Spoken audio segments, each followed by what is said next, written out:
अध्याय 146 blood wolf team के एक सदस्य की मौत। देव ने वायलट को मानसिक रूप से बताया था कि ब्लड वुल्फ टीम के शेष सदस्य तेजी से आ रहे हैं। चिंता मत करो मास्टर, ऊर्जा एकत्रीकरण क्षेत्र में केवल 3 मार्शल कलाकार हैं, उनसे निपटना आसान है, वायलट ने कहा। इस बीच वायलट ने फैनी को स्थिति के बारे में बताया, ये ध्यान में रखते हुए कि बाद वाला डर सकता है। बच्चा, हमने तुम्हें पा लिया है। पेड़ों के पीछे से बुरी हंसी की आवाज़ आई और फिर 3 दुष्ट आदमी दिखाई दिए। उनका नेतृत्व करने वाला आदमी कोई और नहीं बल्कि मैथ्यू था। उसने एक परिष्कृत और सुसंस्कृत विद्वान की तरह कपड़े पहने थे और उसकी कमर पर एक तलवार लटकी हुई थी। जो लोग उसे नहीं जानते थे वे मानेंगे कि उसके पास न्याय की मजबूत भावना थी और वह कमज़ोरों की मदद करने के लिए तैयार था। ये निश्चित रूप से उसका दिखावा था। उस परिष्कृत रूप के पीछे उसने अनगिनत हत्याएं की थीं। बाईं ओर एक भारी भरकम आदमी खड़ा था जिसने एक विशाल लाल कोट पहना हुआ था। वह बदसूरत और क्रूर लग रहा था। उसके हाथ में एक विशाल गदा थी जो उसके जितनी ही ऊंची थी। मैथ्यू के दाईं ओर एक दुबला पतला आदमी था जिसके चेहरे पर एक निशान था। उसकी आंखें पापी थीं और उनमें से द्वेष की भावना झलक रही थी। देव ने पहचान लिया कि मैथ्यू के बगल में खड़े 2 आदमी ब्लड वुल्फ टीम के सदस्य थे। वह पहले भी उनसे एक हरे भरे जंगल में लड़ चुका था। इन 2 आदमियों से ही देव को पता चला कि ब्लड वुल्फ टीम ने उसे मारने के लिए 5 आदमी भेजे थे। बिना किसी देरी के तीनों आदमी शेर की तरह हिम्मत करके देव पर टूट पड़े। उन्होंने निश्चित रूप से देव और उसके सहयोगियों की क्षमताओं को कम करके आंका। दुबले पतले आदमी ने अपनी जीभ बाहर निकाली और अपने होठों को विकृत तरीके से चाटा, जबकि वायलट और फैनी दोनों को देखा। उसके बदसूरत चेहरे पर एक गंदी मुस्कान थी। ओह माय, मुझे यहाँ इतनी सुंदर लड़कियों से मिलने की उम्मीद नहीं थी। मैंने हफ्तों से किसी के साथ सेक्स नहीं किया है।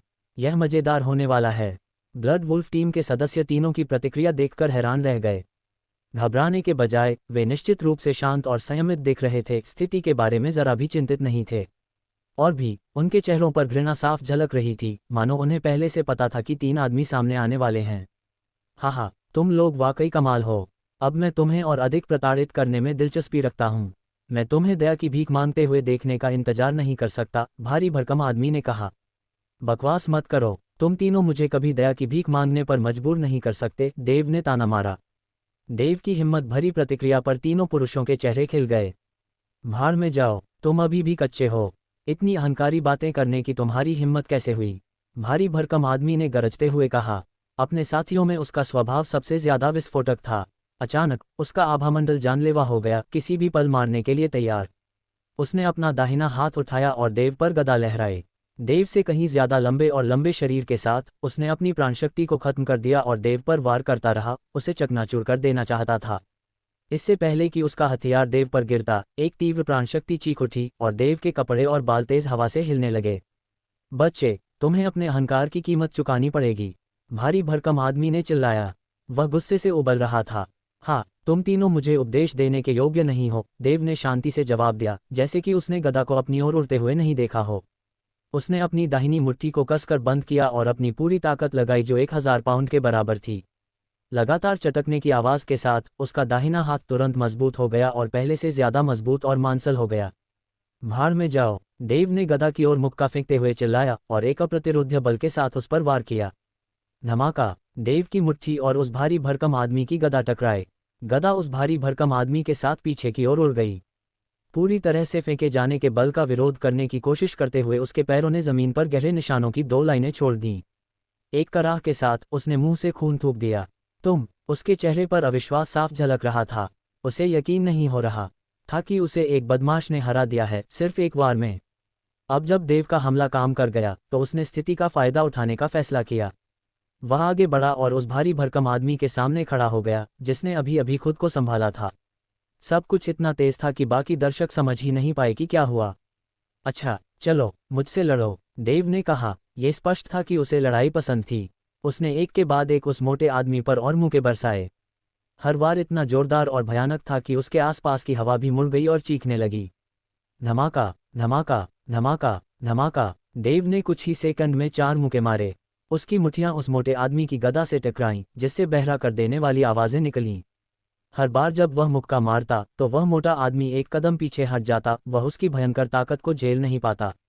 आखिरकार भारी भरकम आदमी देव को खड़ा करने में असमर्थ लग रहा था। देव ने अपनी मुठियां और नहीं पकड़ी। उसकी आंखें धुंधली हो गईं। वह सामने सामने की लड़ाई के परिणाम से व्याकुल था। मैथ्यू और दुबले पतले आदमी को आखिरकार एहसास हुआ कि कुछ ठीक नहीं था।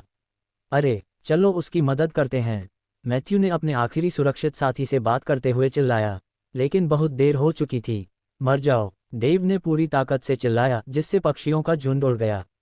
अपनी पूरी ताकत से उसने उस मोटे आदमी की छाती पर मुक्का मारा। यह उसकी छाती में घुस गया और उसकी पीठ को चीरता हुआ जमीन पर खून और मांस बिखर गया। इस समय कोई भी हिलता डुलता या कुछ भी नहीं बोला, मानो समय रुक गया हो। देव मानो किसी बुरी आत्मा के वशीभूत हो गया हो, उसने मृत आदमी के शरीर को हवा में उठा लिया। मोटे आदमी के अंग बिखरने लगे थे, उसके सीने के छेद से उसका खून, मांस और अंग गिरने लगे। देव अब खून से लथपथ था और उसकी गंध हवा में भर गई, जिससे दूसरों को उल्टी होने लगी। नहीं, मैथ्यू और दुबला आदमी दोनों अविश्वास में चिल्लाए। उन्हें यकीन नहीं हो रहा था कि उनका साथी एक पल में मारा गया। देव ने कोई महत्वपूर्ण ऊर्जा का उपयोग नहीं किया, इसके बजाय उसने केवल अपनी शारीरिक शक्ति से उस भारी आदमी को मार डाला। तुम्हारी हिम्मत कैसे हुई मेरे आदमी को मारने की? तुम खत्म हो गए, मैं कसम खाता हूं कि मैं तुम्हें टुकड़े टुकड़े कर दूंगा। अपने आप को मरा हुआ समझो। Novel D Rama. ऑर्ब की संतुष्टि, मैथ्यू चिल्लाया। उन्होंने कभी नहीं सोचा था कि उनके साथी को उनसे पहले सबसे क्रूर तरीके से मार दिया जाएगा। रुको, क्या तुमने मेरे अन्य 2 साथियों को मारा था? मैथ्यू को अचानक एहसास हुआ कि उसके 2 अन्य लोगों को कैसे मारा गया था, क्रूरता से, बिल्कुल इसी तरह। हा, तुमने मुझे पकड़ लिया, मैंने उन्हें इन्हीं मुट्ठियों से मारा। उनमें से एक ने तो मुझे मारने से पहले दया की भीख भी मांगी। चूंकि तुमने मुझे शुरू से ही मारने की योजना बनाई थी, इसलिए तुम्हें इसकी कीमत चुकाने के लिए तैयार रहना चाहिए, देव ने मजाक उड़ाया। उसकी आवाज़ से उदासीनता निकाली जा सकती है। मैथ्यू और दुबले आदमी ने जब उसकी बात सुनी तो वे गुस्से से भड़क उठे। भाई चलो हम सब मिलकर उससे लड़ें, हमें उसे मारने के लिए जी जान से लड़ना होगा। अपने साथी के खून को देखकर मैथ्यू और दुबले आदमी को बहुत गुस्सा आया। इससे उनमें एड्रेनालाइन और देव को मारने की इच्छा और भी बढ़ गई। अध्याय 147 बर्फ का रहस्यमय कौशल। मैथ्यू और जख्मी आदमी भी उन 2 आदमियों के साथ ब्लड वुल्फ टीम का हिस्सा थे जो मारे गए। देव ने अपने साथियों के साथ जो किया उसे जानकर वे क्रोधित हो गए। जख्मी आदमी ने अपनी हथेली खोली और एक सिलेंडर दिखाई दिया जिसमें नीले और हरे रंग की किरणें निकल रही थीं। फिर उसने अपना हाथ देव की ओर घुमाया और तुरंत रोशनी सीधे देव की ओर जाने वाली बिजली की तेज चमक में बदल गई। फिर उसने अपना हाथ फिर से हिलाया और एक तेज हरा पंजा दिखाया जो स्टील से बना था और लोहे की चेन से जुड़ा हुआ था। ये देव की ओर उड़ गया क्योंकि आदमी ने इसका दूसरा सिरा पकड़ रखा था। देव को बुरा लग रहा था। पंजे में कुछ भयानक था जिसे वह अपने पास पहुंचने से पहले ही नोटिस कर सकता था। यह जहर से दूषित था। पवन कमांडिंग कौशल चलाते हुए उसने आने वाले हमलों को कई सुंदर मोड़ों के साथ चकमा दिया। शींग शींग शींग, हवा में कई तेज आवाजें गूंज उठीं। जब ये सब शांत हो गया तो जिस जमीन पर देव कभी खड़ा था उसकी जगह 1 दर्जन कीचड़ भरे गड्ढों से भरा परिदृश्य आ गया। जैसे ही देव आगे बढ़ा उसने अपने मन में नेगेटिव शैडो ब्लेड को बुलाने के लिए ऊर्जा जुटाई। इसके साथ वह आने वाले पंजे की ओर मुड़ा। 2 ताकतों की टक्कर से जेट ब्लैक का विस्फोट हुआ। नेगेटिव शैडो ब्लेड एक आध्यात्मिक हथियार था और देव ऊर्जा एकत्रीकरण क्षेत्र के 9वें स्तर पर था। इसलिए एक शक्तिशाली बल के साथ ब्लेड ने लोहे की चेन को टुकड़े टुकड़े कर दिया जैसे भंगुर कांच के खिलाफ एक धातु की गेंद। चेन के बिना स्टील का पंजा उनके बगल में पड़े कांटों के बगीचे में फेंक दिया गया। चेन काटने के बाद नेगेटिव शैडो ब्लेड गायब हो गया। इसने कोई निशान नहीं छोड़ा। फिर यह अचानक गायब होने के बाद फिर से प्रकट हुआ और सीधे जख्मी आदमी की छाती की ओर उड़ रहा था। भयभीत जख्मी आदमी ने आने वाले ब्लेड को देखा। डर ने उसे पूरी तरह से जकड़ लिया। नेगेटिव शैडो ब्लेड उसकी छाती को भेदते हुए उसकी पीठ से उड़ गया और एक बार फिर पूरी तरह से गायब हो गया। तुमने ऐसा कैसे किया? जख्मी आदमी ने अपनी पीली स्तब्ध आंखों से देव को देखा। उसने कभी नहीं सोचा था कि वह देव के हाथों मारा जाएगा। उसे अपना कौशल दिखाने का मौका भी नहीं मिला। लड़ाई शुरू होने से पहले ही खत्म हो गई थी। सब कुछ पलक झपकते ही हो गया। मैथ्यू भी आश्चर्य से देव को देखता रहा। ऐसा कैसे हुआ? वह इतना शक्तिशाली कैसे हो गया? उसने खुद से ही बड़बड़ाया। उसने उसे बहुत कम आंका। वह ब्लड वुल्फ टीम के 2 सदस्यों को अपने साथ ले गया ताकि वह देव को हमेशा के लिए मार सके। वे दोनों स्वेच्छा से गए, कुछ कार्रवाई करने के लिए उत्साहित थे। उनमें से किसी के मन में यह बात नहीं आई कि यह एक मुश्किल काम होगा। अब मैथ्यू को अपनी गलती की गंभीरता का एहसास हुआ। एक पल में उसके सभी लोग मारे गए। अब वह बिल्कुल अकेला था। पहली बार मैथ्यू देव से लड़ने से डर रहा था। मैं प्रभावित हूँ, युवा लड़के। मुझे स्वीकार करना होगा कि मैंने पहले तुम्हें कम आंका था। हालांकि मुझे तुम्हें चेतावनी देनी चाहिए। मुझे मारना आसान नहीं होगा, मैथ्यू ने खुद को संभालते हुए कहा। आगे की लड़ाई में उसने जो देखा उससे मैथ्यू को पता था कि देव उसे जिंदा नहीं जाने देगा। उसकी आंखों में हत्या थी। उसने देव की सर्वोच्च शक्ति के बारे में सुना था, लेकिन उसने उन्हें बड़ा चढ़ाकर बताई गई कहानियां कहकर खारिज कर दिया। जब तक उसने नहीं देखा कि ब्लड वुल्फ टीम के 4 सदस्यों को कितनी आसानी से और क्रूरता से मार दिया गया, तब तक उसने आखिरकार उन्हें वास्तविकता के सटीक विवरण के रूप में स्वीकार नहीं किया। फिर भी उसे लग रहा था कि वह अभी भी देव को हरा सकता है। अपने बेल्ट के तहत उसने ऊर्जा एकत्रीकरण क्षेत्र के 9वें स्तर के तहत एक साधना आधार हासिल किया। उसके पास माइनर अचीवमेंट स्टेज के लिए एक दुर्लभ चौथी श्रेणी का कौशल भी था। उसके पास एक अपराधी का दिमाग भी था और अच्छी प्रवृत्ति भी थी जिसे उसने डकैती के वर्षों में निखारा था। अपने जीवन में कभी भी वह देव जैसे युवा लड़के के सामने पीछे नहीं हटा। वह मुश्किल से 20 साल का था। यह एक अजीबोगरीब युवा लड़का है। उसने जो काम किए वे केवल ऊर्जा संग्रहण क्षेत्र के 9वें स्तर पर ही कोई कर सकता है।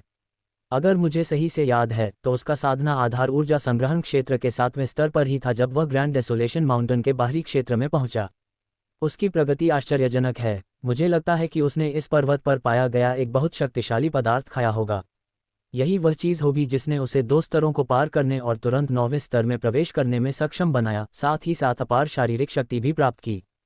फिर भी विदेशी पदार्थों के माध्यम से प्राप्त की जाने वाली सफलताएं आमतौर पर अस्थिर होती हैं। मैं अब 5 साल से अधिक समय से ऊर्जा संग्रहण क्षेत्र के 9वें स्तर पर हूँ। निश्चित रूप से मेरे पास उससे अधिक महत्वपूर्ण ऊर्जा है। पाठ सर्वाधिकार copyright 2024 novel drama org.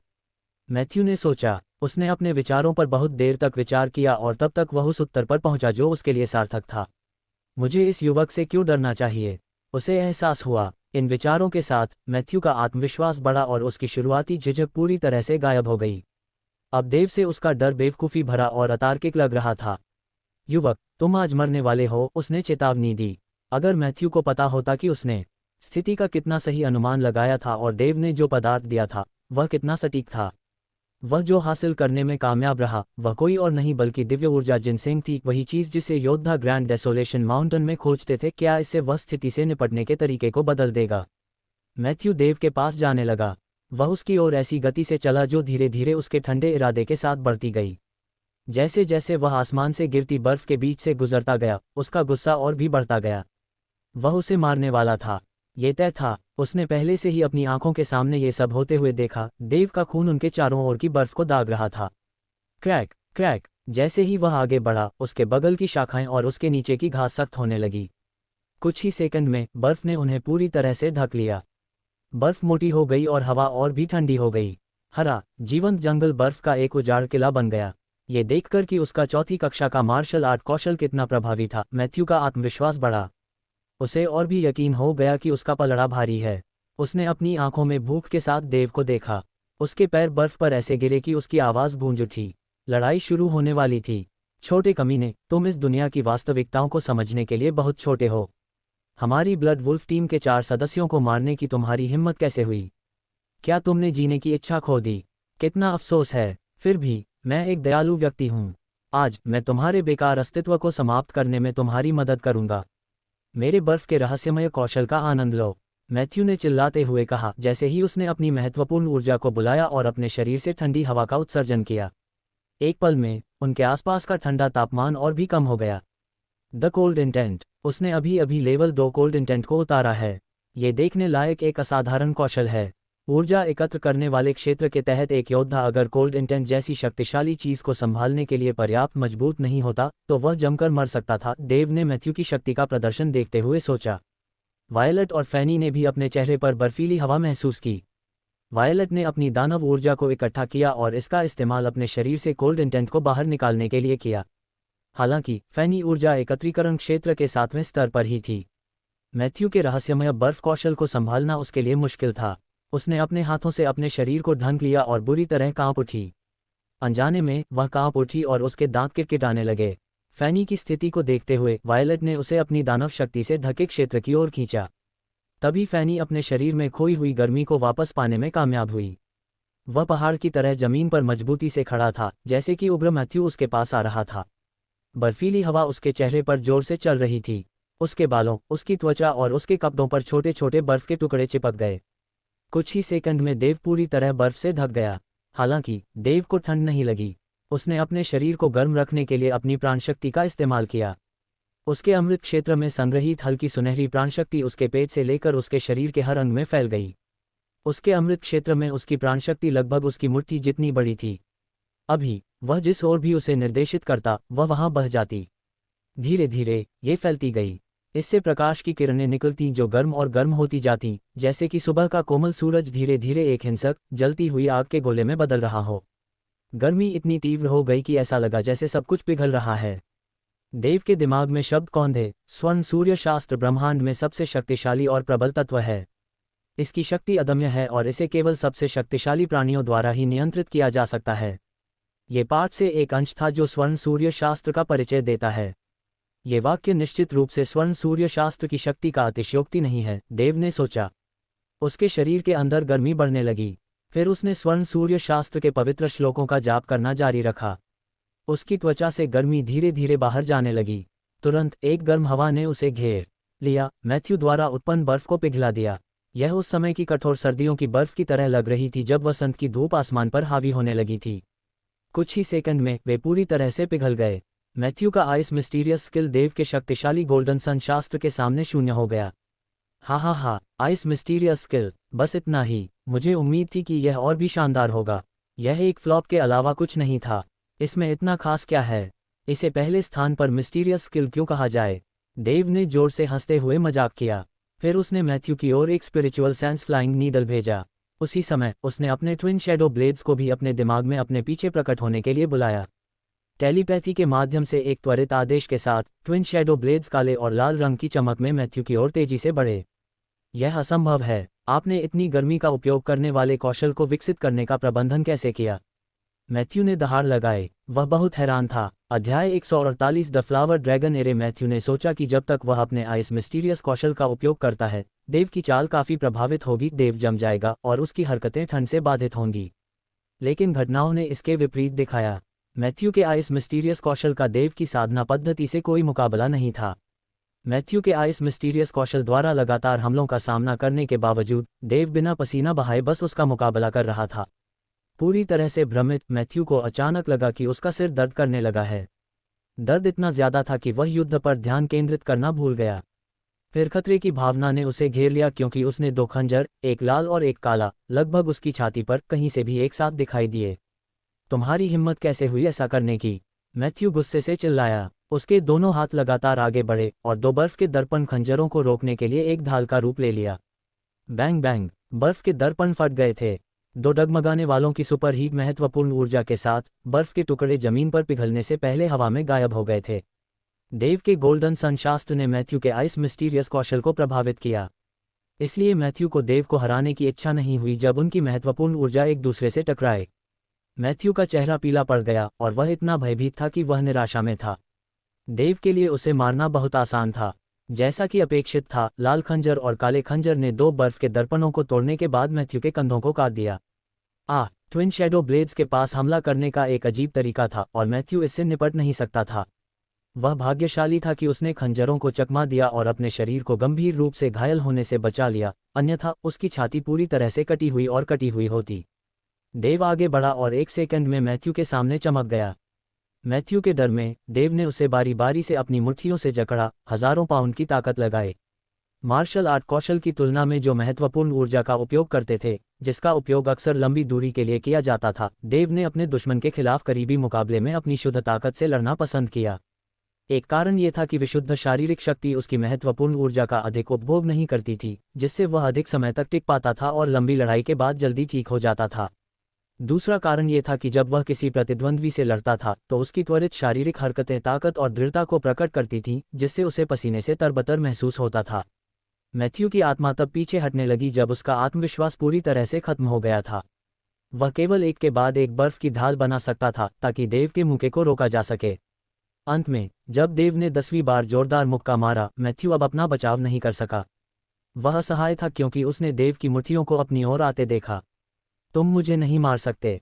Blood wolf team ने हम में से 5 लोगों को तुम्हारा पीछा करने और तुम्हें मारने के लिए भेजा है, और अगर हम सब मर गए तो पूरी टीम तब तक तुम्हारा पीछा करेगी जब तक तुम मर नहीं जाते। मैथ्यू ने धमकी देने की कोशिश की, लेकिन जवाब में देव ने अपना आखिरी मुक्का पूरी तरह से मारा, जो पिछले मुक्के से कहीं ज्यादा जोरदार था। धमाका। एक निश्चित प्रहार के साथ मैथ्यू की छाती जोर से धंस गई और उसका शरीर पूरी तरह से झींगे की तरह मुड़ गया। इससे भी बदतर, उसके पूरे शरीर से गोली की तरह गोली निकली और वह ऊपर उड़ गई। चारों तरफ खून बह रहा था। ऐसा लग रहा था जैसे वह पहले ही मर चुका था।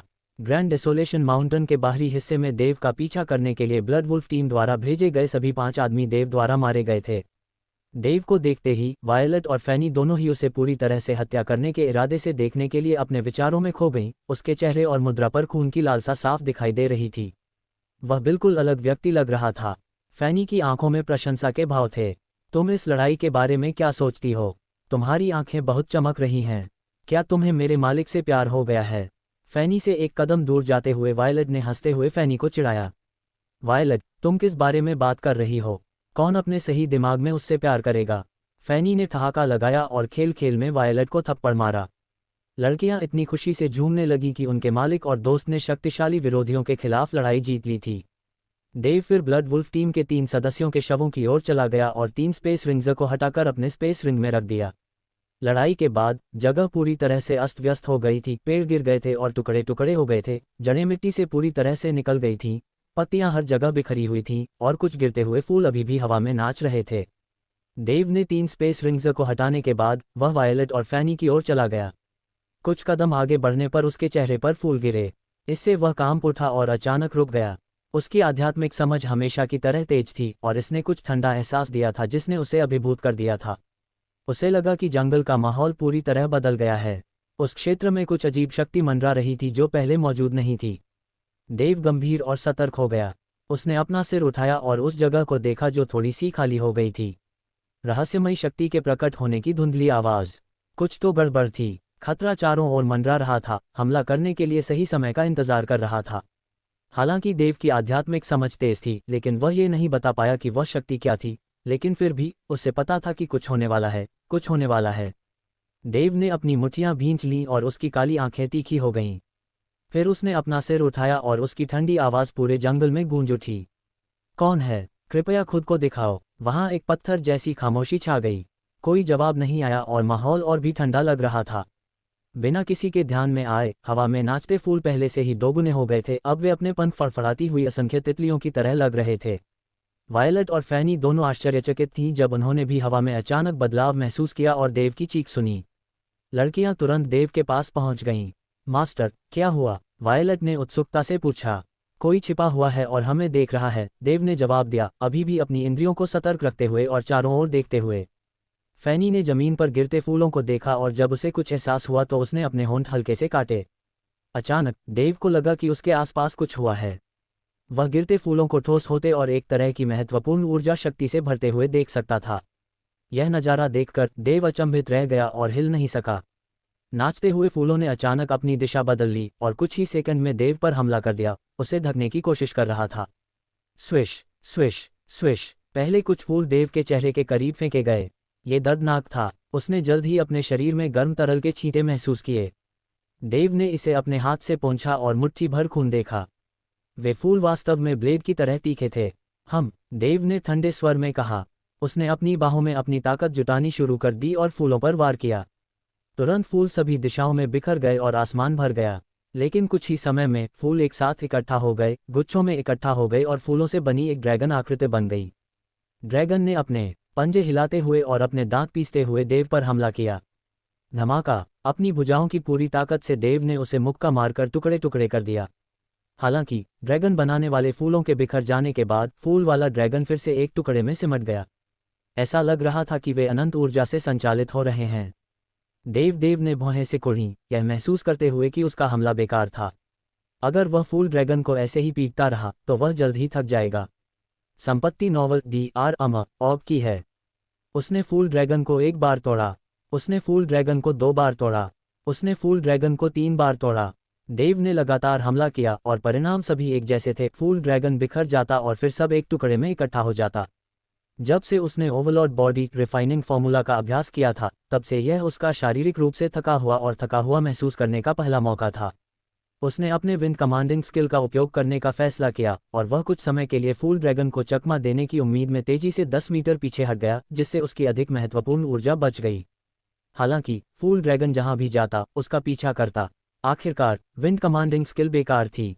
देव को जो अजीब लगा वह यह था कि फूल ड्रैगन ने उसका पीछा किया और केवल उस पर हमला किया जैसे कि वायलेट और फैनी आसपास नहीं थीं। यहाँ तक कि जब वह उन दोनों के पास से गुजरा तो भी उसने उन पर हमला नहीं किया। देव को नहीं पता था कि फूल ड्रैगन से कैसे निपटना है, लेकिन वह अपने ट्विन शैडो ब्लेड का उपयोग करने के बारे में सोच रहा था। दोनों खंजरों ने बारी बारी से फूल ड्रैगन पर हमला किया और कुछ समय के लिए उसकी जगह ले ली। देव ने राहत की सांस ली, ब्लेड को फूल ड्रैगन का मुकाबला करते हुए देखा। वह इस समय का उपयोग पलटवार के बारे में सोचने के लिए कर सकता था। तुम छोटी सोच वाले आदमी, अगर तुम ऐसा करते रहे तो मैं बाद में तुमसे कभी बात नहीं करूंगी, फैनी ने आकाश की ओर चिल्लाते हुए कहा जैसे कि वह किसी से बात कर रही हो। छोटी सोच वाले आदमी, तुम किसके बारे में बात कर रहे हो? देव उलझन में था। देव और वायलट दोनों को नहीं पता था कि फैनी किससे बात कर रही थी या किसके बारे में बात कर रही थी। फैनी, क्या हो रहा है? तुम उस आदमी को जानते हो जो फूल ड्रैगन को नियंत्रित कर रहा है न? हाँ, तुम सही हो। यह मेरे दादाजी का शिष्य है जिसने फूल ड्रैगन सरनी बनाई थी। फूल ड्रैगन सरनी? क्या आपके दादाजी के शिष्य ने इसे यहाँ सेट किया है? मुझे इस आदमी के साथ कोई समस्या होने या उससे मिलने की याद नहीं है। उसने अचानक इस सरनी से मुझ पर हमला क्यों किया? देव ने पूछा, पूरी स्थिति के बारे में पूरी तरह से भ्रमित। वह समझ नहीं पा रहा था कि क्या हो रहा था। उसके बारे में मत बोलो। वह हमेशा तुच्छ और स्वार्थी तरीके से काम करता है और वह पूरी तरह से बेवकूफ़ है, फैनी ने गुस्से से जवाब दिया। गुस्से से भरी नज़र से फैनी ने किसी दिशा में घूर कर देखा। देव ने फैनी की तरह ही उसी दिशा में देखा और उसकी आध्यात्मिक समझ ने मुश्किल से कहीं एक आकृति देखी। हालांकि उसके पास एक तेज आध्यात्मिक समझ थी, लेकिन इस आदमी को ढूंढना निश्चित रूप से चुनौतीपूर्ण था। वह व्यूह रचना वाकई अद्भुत है। देव ने मन ही मन आह भरी और सोचा कि फूल ड्रैगन से लड़ने के लिए उसे कितनी ताकत लगानी पड़ी होगी। उसके सभी हमलों के बाद भी वह सुरक्षित था। देव, मुझे व्यूह रचना तोड़ने में तुम्हारी मदद करने दो, फैनी ने जोर से कहा जबकि देव अपने विचारों में खोया हुआ था। अध्याय 149 एक रहस्यमय क्षेत्र। मास्टर देव ने फूल ड्रैगन को फिर से कुचलने के लिए ट्विन शैडो ब्लेड का इस्तेमाल किया। जैसा कि देव ने देखा, हालांकि पुष्प ड्रैगन की लड़ने की क्षमता बहुत मजबूत नहीं थी। जब तक इसे नष्ट नहीं किया जाता, ये लगातार अपनी ऊर्जा इकट्ठा करेगा और फिर से ड्रैगन का रूप लेगा। ये निश्चित रूप से एक मुश्किल हथियार था, लेकिन देव एक चुनौतीपूर्ण प्रतिद्वंद्वी से मिलने के लिए अधिक रोमांचित था। ड्रैगन थोड़ा हानिरहित लग रहा था क्योंकि उसने अभी तक देव पर पूरी तरह से हमला शुरू नहीं किया था। फिर भी उसने अपनी महत्वपूर्ण ऊर्जा का उपयोग करने में संकोच नहीं किया। आखिरकार उसके पास अपने अमृत क्षेत्र में पर्याप्त मात्रा में ऊर्जा संग्रहित थी, महत्वपूर्ण ऊर्जा पत्थर की बदौलत। वह जब चाहे इसे फिर से भर सकता था। थोड़े से अहंकार के बावजूद वह जानता था कि सरनी को तोड़ना सबसे अच्छा होगा। फूल ड्रैगन काफ़ी समय से उसे परेशान कर रहा था और ये परेशान करने लगा था। उसे जल्द से जल्द इसे खत्म करना चाहिए। फैनी की बातें सुनकर देव खुश हो गया। ठीक है, जल्दी करो, मुझे बताओ कि इसे कैसे तोड़ा जाए। फूल ड्रैगन सरनी प्रकृति में लकड़ी है। जैसे ही धातु लकड़ी पर विजय प्राप्त करती है, इसे धातु के हथियार से नष्ट करना आसान होगा। इससे ये स्पष्ट हो गया। कोई आश्चर्य नहीं कि देव के मुखों का उस पर कोई असर नहीं हुआ। भले ही उसने अपनी सारी ताकतें पहले ही जुटा ली हों, फिर भी उसके वार बेकार थे। अब जब वह अपने ट्विन शैडो ब्लेड का उपयोग कर रहा था तो वे फूल ड्रैगन को हरा सकते थे क्योंकि वे प्रकृति में धातु थे। और जैसा कि फैनी ने समझाया, उसके धातु के ब्लेड लकड़ी आधारित फूल ड्रैगन को हरा देंगे। गड़गड़ाहट की दिशा में 3 कदम पीछे हटो और फिर आग की दिशा में 2 कदम आगे बढ़ो। केंद्र पर कदम रखो और जल्दी से दलदल की दिशा में मुड़ो और फिर स्वर्ग की दिशा में एक तेज मोड़ लो। जब तुम 7 झंडों को देखो तो उन्हें तोड़ने के लिए अपने खंजर का उपयोग करो। देव ने पवन आदेश कौशल का उपयोग किया और भूत की छाया की तरह तेजी से घूम गया।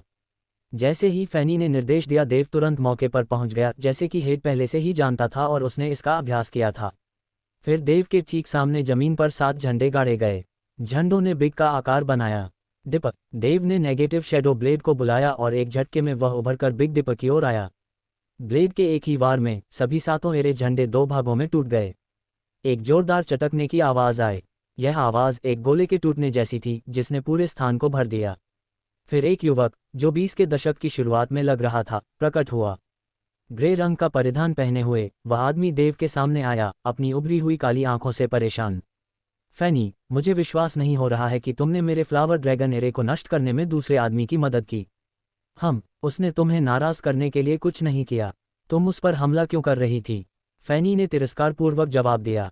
उसकी बात सुनकर युवक और भी नाराज हो गया। फैनी, मैं तुम्हें कई महीनों से ढूंढ रहा हूं। तुम बिना कुछ कहे चली गई। दुनिया एक खतरनाक जगह है, दुष्ट और चालाक लोगों से भरी हुई। तुम आसानी से उनके मीठे मीठे मुखौटे में फंस सकती हो जो तुम्हें उनके जाल में फंसा देगा। तुम इस आदमी के साथ कैसे घूम सकती हो? तुम उसे मुश्किल से जानती हो। जिस युवक ने व्यूह रचना को नियंत्रित किया था उसने देव को ठंडी निगाहों से देखा। वह स्पष्ट रूप से अपनी अंतिम टिप्पणियों में देव का जिक्र कर रहा था। देव को आश्चर्य हुआ कि युवक उस पर क्यों गुस्सा था। उसने स्पष्ट रूप से उसके खिलाफ कुछ नहीं किया। वह इस बात से क्यों नाराज है कि मैं फैनी के साथ हूं? तब देव को अचानक एहसास हुआ कि उसका शिष्य उससे ईर्ष्या कर रहा होगा। हाँ, ऐसा हो सकता है। ऐसा लग रहा था कि उस आदमी को फैनी पर क्रश था और यही कारण था कि उसने देव को सबक सिखाने के लिए उस पर हमला किया। ये देखकर कि फैनी किसी दूसरे आदमी के साथ अच्छी तरह से घुल मिल गई थी, वह ईर्ष्या से भर गया। देव को एहसास हुआ कि उस आदमी ने उसके साथ सिर्फ इसलिए खिलवाड़ किया क्योंकि उसे फैनी पर क्रश था। हालांकि देव ऐसी किसी बात के लिए नाराज नहीं होना चाहता था, फिर भी उसे लगा कि उसके साथ अन्याय हुआ है। वह उस आदमी से नाराज था जो उसके साथ हुआ। आंख के बदले आंख, दांत के बदले दांत, जैसा कि कहावत है। चूंकि उस आदमी ने उस पर हमला करने के लिए अपनी सेना का इस्तेमाल किया था, इसलिए देव को एहसान वापस करने की इच्छा हुई। हाँ, बिल्कुल वैसा ही एहसान जो उसे मिला था। अपने चेहरे पर मुस्कान के साथ देव ने अपना नेगेटिव शैडो ब्लेड बुलाया। काली रोशनी में चमकता हुआ नेगेटिव शैडो ब्लेड अचानक गायब हो गया। जब ये फिर से दिखाई दिया तो ये पहले से ही युवक की ओर बढ़ रहा था, उसकी छाती से केवल 3 इंच की दूरी पर। ग्रे रंग के युवक ने देखा कि कैसे एक काला खंजर उसकी छाती पर निशाना साध रहा था। वह तेज हमले से चकित था। उसकी साधना का आधार ऊर्जा संग्रहण क्षेत्र के 8वें स्तर पर था। हालांकि वह सरणियों का उपयोग करने में अच्छा था, लेकिन उसकी साधना का आधार देव से बहुत दूर था। तेज और तेज ब्लेड को देखते ही युवक चौंक गया। घबराहट में उसने जल्दी से अपनी महत्वपूर्ण ऊर्जा का उपयोग किया। वह तेजी से कुछ कदम पीछे हट गया, उसके पैर जमीन पर मुड़े हुए थे। हालांकि नकारात्मक छाया ब्लेड तेजी से उसके पीछे एक शरीर से जुड़ी छाया की तरह चली गई। नहीं, ये देखकर कि उसका वरिष्ठ साथी प्रशिक्षु खतरे में था, फैनी ने विनती भरी आंखों से देव की ओर देखा। फैनी पिछले कुछ दिनों से देव के साथ थी और वह स्पष्ट रूप से जानती थी कि देव की लड़ने की क्षमता कितनी शक्तिशाली थी, और ये तो बताना ही पड़ेगा कि वह अपने विरोधियों के साथ कितना क्रूर हो सकता है। अगर देव वास्तव में अपने साथी प्रशिक्षु को मारना चाहता था तो वह इसे एक झटके में कर सकता था। हालांकि वह इस बात से नाराज थी कि उसके साथी प्रशिक्षु ने देव पर हमला करने के लिए सरणियों का इस्तेमाल किया, लेकिन वह उसे चोट नहीं पहुंचाना चाहती थी। फैनी उस युवक के साथ बड़ी हुई थी और वह उसके लिए एक भाई की तरह था, वह उसे चोटिल होते हुए नहीं देख सकती थी। देव ने धीरे से मुस्कुराया। अचानक नेगेटिव शैडो ब्लेड ने गति बढ़ा दी और उस आदमी की छाती के करीब निशाना साधा। नहीं, कृपया उसे मत मारो, फैनी चिल्लाए। उसने अपनी आंखों को अपने हाथों से ढक लिया, एक प्यारे दोस्त की मौत को देखने की हिम्मत नहीं जुटा पाए। युवक का चेहरा भयानक रूप से पीला पड़ गया था। वह अपनी ओर आ रहे काले खंजर की गति और उस पर उमड़ते हिंसक महत्वपूर्ण ऊर्जा बल को महसूस कर सकता था। वह जानता था कि इतनी कम दूरी में उसे चकमा देना उसके लिए असंभव था। हालांकि जब नेगेटिव शैडो ब्लेड आदमी की छाती से 1 इंच पहले था तो वह अचानक मुड़ गया और उसके कान को छू गया। आदमी ने एक काली रोशनी चमकती देखी और ब्लेड पूरी तरह से गायब हो गए। जबकि आदमी डर से हौंफ रहा था, उसके सिर से बालों का एक छोटा सा किनारा नीचे गिर गया। खंजर ने उसकी छाती को छेदने के बजाय उसके बालों को थोड़ा सा काट दिया। वह अवाक रह गया और खुद को भाग्यशाली महसूस कर रहा था कि उसने केवल उसके बालों का एक कतरा काटा। देव ने स्पष्ट रूप से अपना मन बदल लिया था, फैनी की विनती के कारण। युवक देव के प्रति आभारी था कि उसने उसे नहीं मारा। उसका जीवन बहुत कीमती था, वह अभी मरना नहीं चाहता था। क्या तुम ठीक हो? फैनी उसके पास गई और कांपते हुए आदमी को संभाला। फैनी, मुझे पता था कि तुम अभी भी किसी और से ज्यादा मेरी परवाह करते हो। ये देखकर कि फैनी उसकी सुरक्षा के बारे में इतनी चिंतित थी, भूरे रंग का आदमी खुश हो गया। देव के प्रति उसकी ईर्ष्या खुशी के साथ उसकी आंखें फीकी पड़ गईं। तुम्हारा क्या मतलब है? तुम क्या कह रहे हो? फैनी ने ग्रे रंग के युवक को घूरते हुए उसकी टिप्पणियों से भ्रमित होकर देखा। हा, तुमने फ्लावर ड्रैगन एरे को तोड़ दिया और मेरे प्रशिक्षु को धमकाया। तुम्हारी हिम्मत कैसे हुई? अचानक जंगल में एक जोरदार और ऊर्जावान हंसी गूंज उठी। देव के सिर के ऊपर एक तेजी से घूमता हुआ महत्वपूर्ण ऊर्जा भंवर दिखाई दिया। अंतरिक्ष के चारों ओर की आत्माओं ने भंवर को महसूस किया और एक बवंडर की तरह सभी एक साथ पागल हो गए। मास्टर, दादाजी, फैनी और युवक ने आश्चर्य से पुकारा। जल्द ही भयावह महत्वपूर्ण ऊर्जा भंवर जल्दी से संघनित हो गया, एक बड़ी और पुरानी झुर्रीदार हथेली में बदल गया।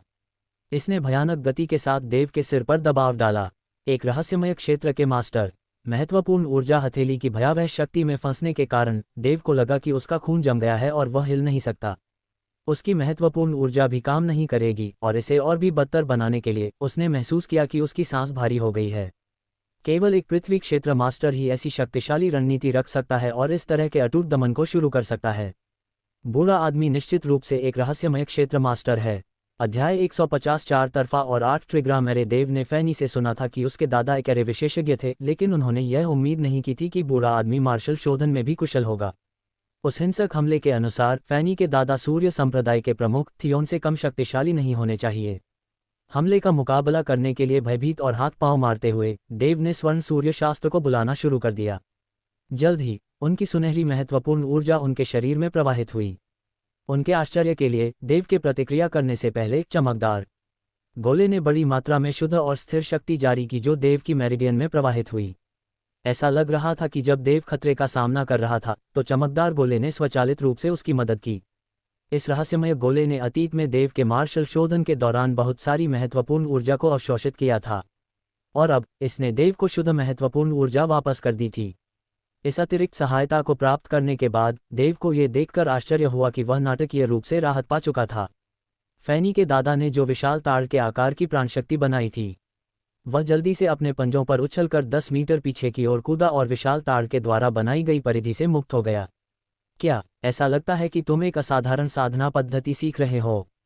उन शब्दों के साथ प्राणशक्ति से बनी विशाल ताड़ हवा में गायब हो गई और साथ ही इन शब्दों का वक्ता फैनी के बगल में प्रकट हुआ। ये भूरे रंग के लबादे में एक हड्डीदार बूढ़ा आदमी था। उसके चेहरे पर कोई भावना नहीं दिखी, लेकिन देव को घूरते हुए उसकी आंखों में आश्चर्य झलक रहा था। दादाजी, मैं आपको देखने के लिए मर रही थी। फैनी अपने दादाजी की बाहों में भाग गई और एक छोटी लड़की की तरह उत्साहित हो गई। सच में, मुझे लगता है कि तुम वास्तव में मुझे देखना नहीं चाहते। अन्यथा जब मैं अनजान था तो तुम घर से क्यों चले गए? तुम्हारे साथी प्रशिक्षु और मैंने पूरे 2 महीने तक तुम्हारी तलाश की है, उसके दादाजी ने सख्त आवाज में कहा। लेकिन फैनी को सुरक्षित देखकर उनकी खुशी और राहत स्पष्ट रूप से उनके गुस्से से अधिक थी। आखिरकार उसने अपना हाथ बढ़ाया और अपनी पोती के बालों को कोमलता से सहलाया। मुझे माफ कर दो दादाजी, मैं वादा करती हूँ कि ये दूसरी बार नहीं होगा, फैनी ने कहा और अपनी जीभ को चंचलता से बाहर निकाला। उसके दादाजी हमेशा उससे बहुत प्यार करते थे, इसलिए जब वह गलतियां करती थी तो वह कभी परेशान नहीं होती थी। दादाजी, वह मेरे दोस्त हैं देव। कुछ दिन पहले जब कई बुरे लोग मेरा पीछा कर रहे थे तो उन्होंने मुझे बचाया था। उन्हें परेशान मत करो, फैनी ने देव की ओर इशारा करते हुए अपने दादाजी को समझाया। फैनी, दूसरों पर इतनी आसानी से भरोसा मत करो, तुम तो ये भी नहीं जानती कि वह कहाँ से है, फैनी के दादाजी के साथ आने वाले युवक ने कहा। वह देव के प्रति फैनी की दयालुता से ईर्ष्या कर रहा था। शॉन, फैनी के दोस्त के साथ बदतमीजी मत करो, फैनी के दादाजी ने अपने शिष्य को उसकी अशिष्ट टिप्पणी के लिए फटकार लगाए। वह अच्छी तरह से जानता था कि युवक के दिमाग में क्या चल रहा था। उस पल देव बूढ़े आदमी के पास गया और उसे हाथ जोड़कर प्रणाम किया। मैंने फैनी से आपके बारे में सुना है सर। मैं देव हूँ, सूर्य संप्रदाय का एक शिष्य। फैनी के दादा रहस्यमय क्षेत्र के एक शक्तिशाली साधक थे जो थियोन के समान स्तर के थे। देव ने इस बूढ़े व्यक्ति के सामने कोई अनादर दिखाने की हिम्मत नहीं की क्योंकि वह ऐसे शक्तिशाली व्यक्ति को अपमानित नहीं करना चाहता था। देव, है ना, मेरी पोती को बचाने के लिए धन्यवाद। बूढ़ा व्यक्ति देव की ओर मुड़ा और उसे सिर हिलाया। उस हमले से मेरा तुम्हें चोट पहुंचाने का कोई इरादा नहीं था। मैं तो बस ये देखना चाहता था कि तुम्हारी युद्ध कुशलता कितनी अच्छी है। आप ऊर्जा संग्रहण क्षेत्र के केवल 9वें स्तर पर हैं, लेकिन आपकी साधना पद्धति काफ़ी अच्छी है। बूढ़े व्यक्ति ने देव की साधना पद्धति की प्रशंसा की, लेकिन सूर्य संप्रदाय के बारे में कुछ भी नहीं बताया। मैं अपनी पोती को बचाने के लिए आपका बहुत आभारी हूँ। कृपया मेरी कृतज्ञता के प्रतीक के रूप में 4 पक्षीय और 8 त्रिग्राम सरणी के इस सरणी ध्वज को स्वीकार करें। ऐसा कहकर उसने अपना हाथ लहराया और देव पर एक छोटा थैला फेंका। देव ने इसे आश्चर्यचकित नज़र से पकड़ लिया। ये सरणी मेरे लिए बहुत उपयोगी नहीं है, लेकिन ये कुछ परिस्थितियों में आपकी मदद कर सकती है। पृथ्वी क्षेत्र के मध्य चरण के अंतर्गत आने वाले अधिकांश साधक इस व्यूह को तोड़ नहीं सकते, जबकि पृथ्वी क्षेत्र के प्रीमियम चरण के साधक को खुद को मुक्त करने से पहले अभी भी कुछ समय बिताना होगा। बूढ़े व्यक्ति ने बेपरवाही से समझाया। उसने अपने खाली समय में अपनी मर्जी से यह व्यूह ध्वज बनाया था। यह उसके लिए महत्वपूर्ण नहीं था, इसलिए उसने इसे देव को उपहार के रूप में दे दिया। आपके उपहार के लिए धन्यवाद सर। देव ने उसकी व्याख्या सुनने के बाद संतुष्टि महसूस की। वह इस व्यूह ध्वज का उपयोग एक शक्तिशाली व्यूह की व्यवस्था करने के लिए कर सकता था और यह उसके लिए एक तुरुप का पत्ता बन जाएगा। फैनी, अब घर जाने का समय हो गया है। पूरे 2 महीने हो गए हैं और मेरा धैर्य खत्म हो रहा है। मुझे नाराज मत करो और मेरी बातों का पालन करो। फैनी के दादाजी ने उसकी ओर मुड़कर सख्त लहजे में आदेश दिया। फैनी ने मुंह बनाया लेकिन फिर भी अनिच्छा से सिर हिलाया। वह जानती थी कि अपने दादाजी की अनुमति लिए बिना घर छोड़ना उसकी गलती थी। बाहरी दुनिया के लिए अपनी तड़प के बावजूद उसने अपने दादाजी की अवज्ञा नहीं करने का फैसला किया। अलविदा वायलेट, देव। ग्रैंड ड्रैगन साम्राज्य की यात्रा करते समय मुझसे मिलने आना याद रखना। फैनी ने अपने दादा के साथ जाने से पहले वायलेट और देव को हाथ हिलाया। पाठ सर्वाधिकार copyright 2024 novel drama org grand dragon साम्राज्य। वह ग्रैंड ड्रैगन साम्राज्य से है। देव हक्का बक्का रह गया। सनसेक्ट का क्षेत्र वायलेट ऑर्किड साम्राज्य का एक हिस्सा था, जबकि बाद वाला एक बड़े और अधिक शक्तिशाली साम्राज्य ग्रैंड ड्रैगन साम्राज्य के अधीन था।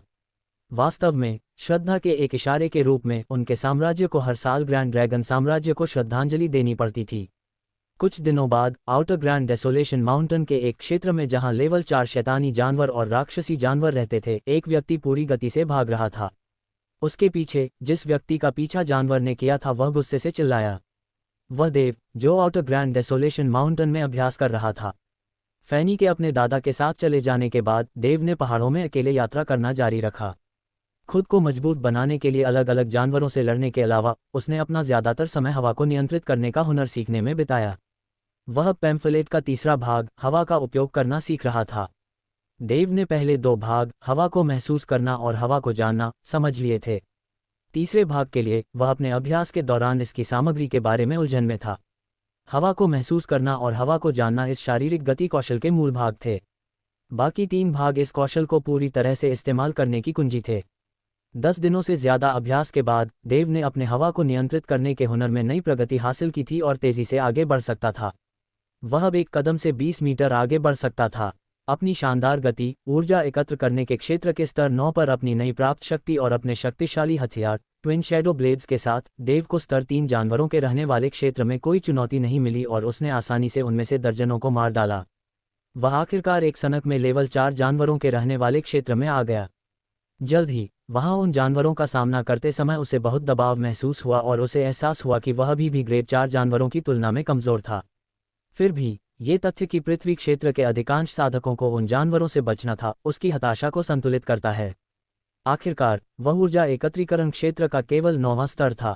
देव अपनी सारी शक्ति लगाकर और ग्रैंड पैगोडा समनिंग स्किल का उपयोग करके लेवल 4 के 2 राक्षसी जानवरों को मारने में कामयाब रहा, लेकिन वह थोड़ा घायल भी हो गया। उसके बाद वह एक हिंसक लेवल 4 जानवर एक बैंगनी ज्वलंत तेंदुए से टकराने के लिए बहुत बदकिस्मत था। अध्याय 151 बैंगनी शाही तलवार भाग 1 लेवल 4 बैंगनी ज्वलंत तेंदुआ लगभग 4 फीट लंबा और 2 फीट ऊंचा था। इसके पास लंबे तीखे पंजे भी थे जो आसानी से किसी भी चीज को काट सकते थे। ये प्राणी इतना विशाल और मजबूत था कि कम से कम 8 फीट चौड़े पेड़ को तोड़ना उसके लिए आसान काम था, और इसे सबसे तेज जमीनी जानवर माना जाता था। इसकी गति आपकी कल्पना से परे थी। जब भी यह अपने शिकार पर हमला करता था तो यह अपने मुंह से बैंगनी आग निकालता था और आसानी से उसे हरा देता था। बैंगनी आग की ताकत नोवेल ड्रामा ऑग में है। गर्मी से वह हर चीज तुरंत जल जाती थी जिसके संपर्क में वह आती थी। उस बैंगनी ज्वलंत तेंदुए को देखकर देव ने पहले उसे नीचे गिराने का इरादा किया। हालांकि जैसे जैसे उनका शिकार बढ़ता गया वैसे वैसे वह भी जलता गया। युद्ध के दौरान तेंदुआ अपनी बैंगनी आग उगलने लगा। गर्मी इतनी तीव्र थी कि देव के पास हार मानकर भागने के अलावा कोई विकल्प नहीं था। वर्षों के कठिन प्रशिक्षण और लगनशील अभ्यास के बाद देव की गति इतनी बेहतर हो गई थी कि अब वह सिर्फ एक कदम में 20 फीट तक पहुंच सकता था। वह आखिरकार तेंदुआ की गति से मेल खाने में सक्षम हो गया, जिससे वह बिना जिंदा जले जानवर से सुरक्षित दूरी बनाए रख सकता था।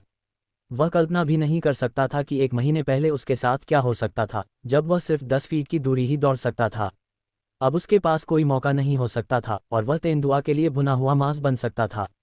पीछा करने का खेल शुरू हुए कई घंटे हो चुके थे और आखिरकार बैंगनी ज्वलंत तेंदुआ आखिरकार थकावट और थकान के लक्षण दिखाने लगा था। लेकिन देव पहले से ही एक कदम आगे था। उसने अपने अमृत क्षेत्र में संग्रहित महत्वपूर्ण ऊर्जा पत्थर का उपयोग करके दौड़ते समय अपनी महत्वपूर्ण ऊर्जा को फिर से भर लिया। इसलिए थके हुए तेंदुए की तुलना में वह अभी भी मजबूत था और अपनी तेज गति को बनाए रखते हुए दौड़ते रहने के लिए पर्याप्त ऊर्जा रखता था। और आखिरकार आधे घंटे बीत जाने के बाद तेंदुआ अपनी जगह पर रुक गया। थकावट ने आखिरकार उसे जकड़ लिया था, जिससे वह अपने पैरों पर घुटने टेकने को मजबूर हो गया और अपनी जीभ बाहर निकालकर सांस लेने लगा। ये स्पष्ट था कि तेंदुए ने कभी ऐसा इंसान नहीं देखा था जो उससे आगे निकल सकता हो। भ्रमित आंखों से जानवर देव को घूरता रहा क्योंकि वह दूरी में छोटा होता जा रहा था। बस कमीने, तुम्हारी ऊर्जा कहाँ चली गई? देव ने धीमा किया और राहत की सांस ली क्योंकि उसे आखिरकार लगा कि तेंदुए ने उसका पीछा करना बंद कर दिया है। वह पलटा और जानवर को घूरने लगा। उसने जो देखा वह एक कमजोर जानवर था जो इतना थका हुआ था कि खड़ा भी नहीं हो पा रहा था और बस थोड़ा आराम करना चाहता था। देव ने चौथे स्तर के शैतानी जानवरों के बसे हुए क्षेत्र में ज्यादा देर तक रहने की हिम्मत नहीं की। अपने वर्तमान स्तर को देखते हुए क्षेत्र में जाने का साहस करना शुरू से ही एक गलती थी। बैंगनी ज्वलंत तेंदुए को मात देने के बाद देव वहां छिपे किसी भी अन्य राक्षस से बचने के लिए जल्दी से क्षेत्र से बाहर निकल गया। आधे दिन बाद देव आखिरकार रुक गया और एक बड़े पुराने पेड़ की छाया में आराम करने लगा। वह पहले से ही बसे हुए शैतानी जानवरों के इलाके से सुरक्षित दूरी पर था। देव पेड़ से पीठ टिकाकर पैर मोड़कर बैठ गया। अपनी जेब से उसने कई स्पेस रिंग निकाली और उन्हें अपने सामने एक लाइन में सजा दिया। कुल 9 थे और इनमें से 6 अंगूठियां स्कॉट और लोइस सहित 6 लोगों के समूह से आई थीं। ब्लड वुल्फ टीम के सदस्यों के पास देव द्वारा मारे जाने से पहले एक बार शेष 3 अंगूठियां थीं। उसने प्रत्येक स्पेस रिंग ली और एक एक करके उनका निरीक्षण किया। सौभाग्य से उन अंगूठियों में कई कीमती चीजें संग्रहित थीं। उन्हें लेने में यह वास्तव में प्रयास के लायक था। सभी स्पेस रिंग्स में से स्कॉट से उसे जो मिला वह सबसे अच्छा था। अंगूठी में 150,000 महत्वपूर्ण ऊर्जा क्रिस्टल थे, लेकिन उससे भी अधिक, इसमें 10 मध्यम श्रेणी के आध्यात्मिक हथियार और एक उच्च श्रेणी का आध्यात्मिक हथियार भी शामिल था। इतने सारे खजानों वाली एक स्पेस रिंग वास्तव में एक दुर्लभ खोज थी और बहुत से लोग इसे प्राप्त नहीं कर सकते थे। उन हथियारों के अलावा देव को ऊर्जा प्रधान अमृत की एक बोतल, महत्वपूर्ण ऊर्जा कायाकल्प करने वाले अमृत की 2 बोतलें, मर्दाना पुनर्स्थापना करने वाले अमृत की 2 बोतलें और अंगूठी में कुछ अन्य भी मिलीं। प्रत्येक बोतल में दवा की 10 गोलियां थीं। देव जानता था कि स्कॉट ने गिलबर्ट से ये सभी चीजें छीन ली थीं। दुख की बात है कि स्कॉट ने यह नहीं सोचा था कि ये सारी चीजें आखिरकार देव के कब्जे में आ जाएंगी। देव ने सभी महत्वपूर्ण ऊर्जा क्रिस्टल, अमृत और आध्यात्मिक हथियार ले लिए। उसने खुशी खुशी उनका अध्ययन मोह और विस्मय के साथ किया।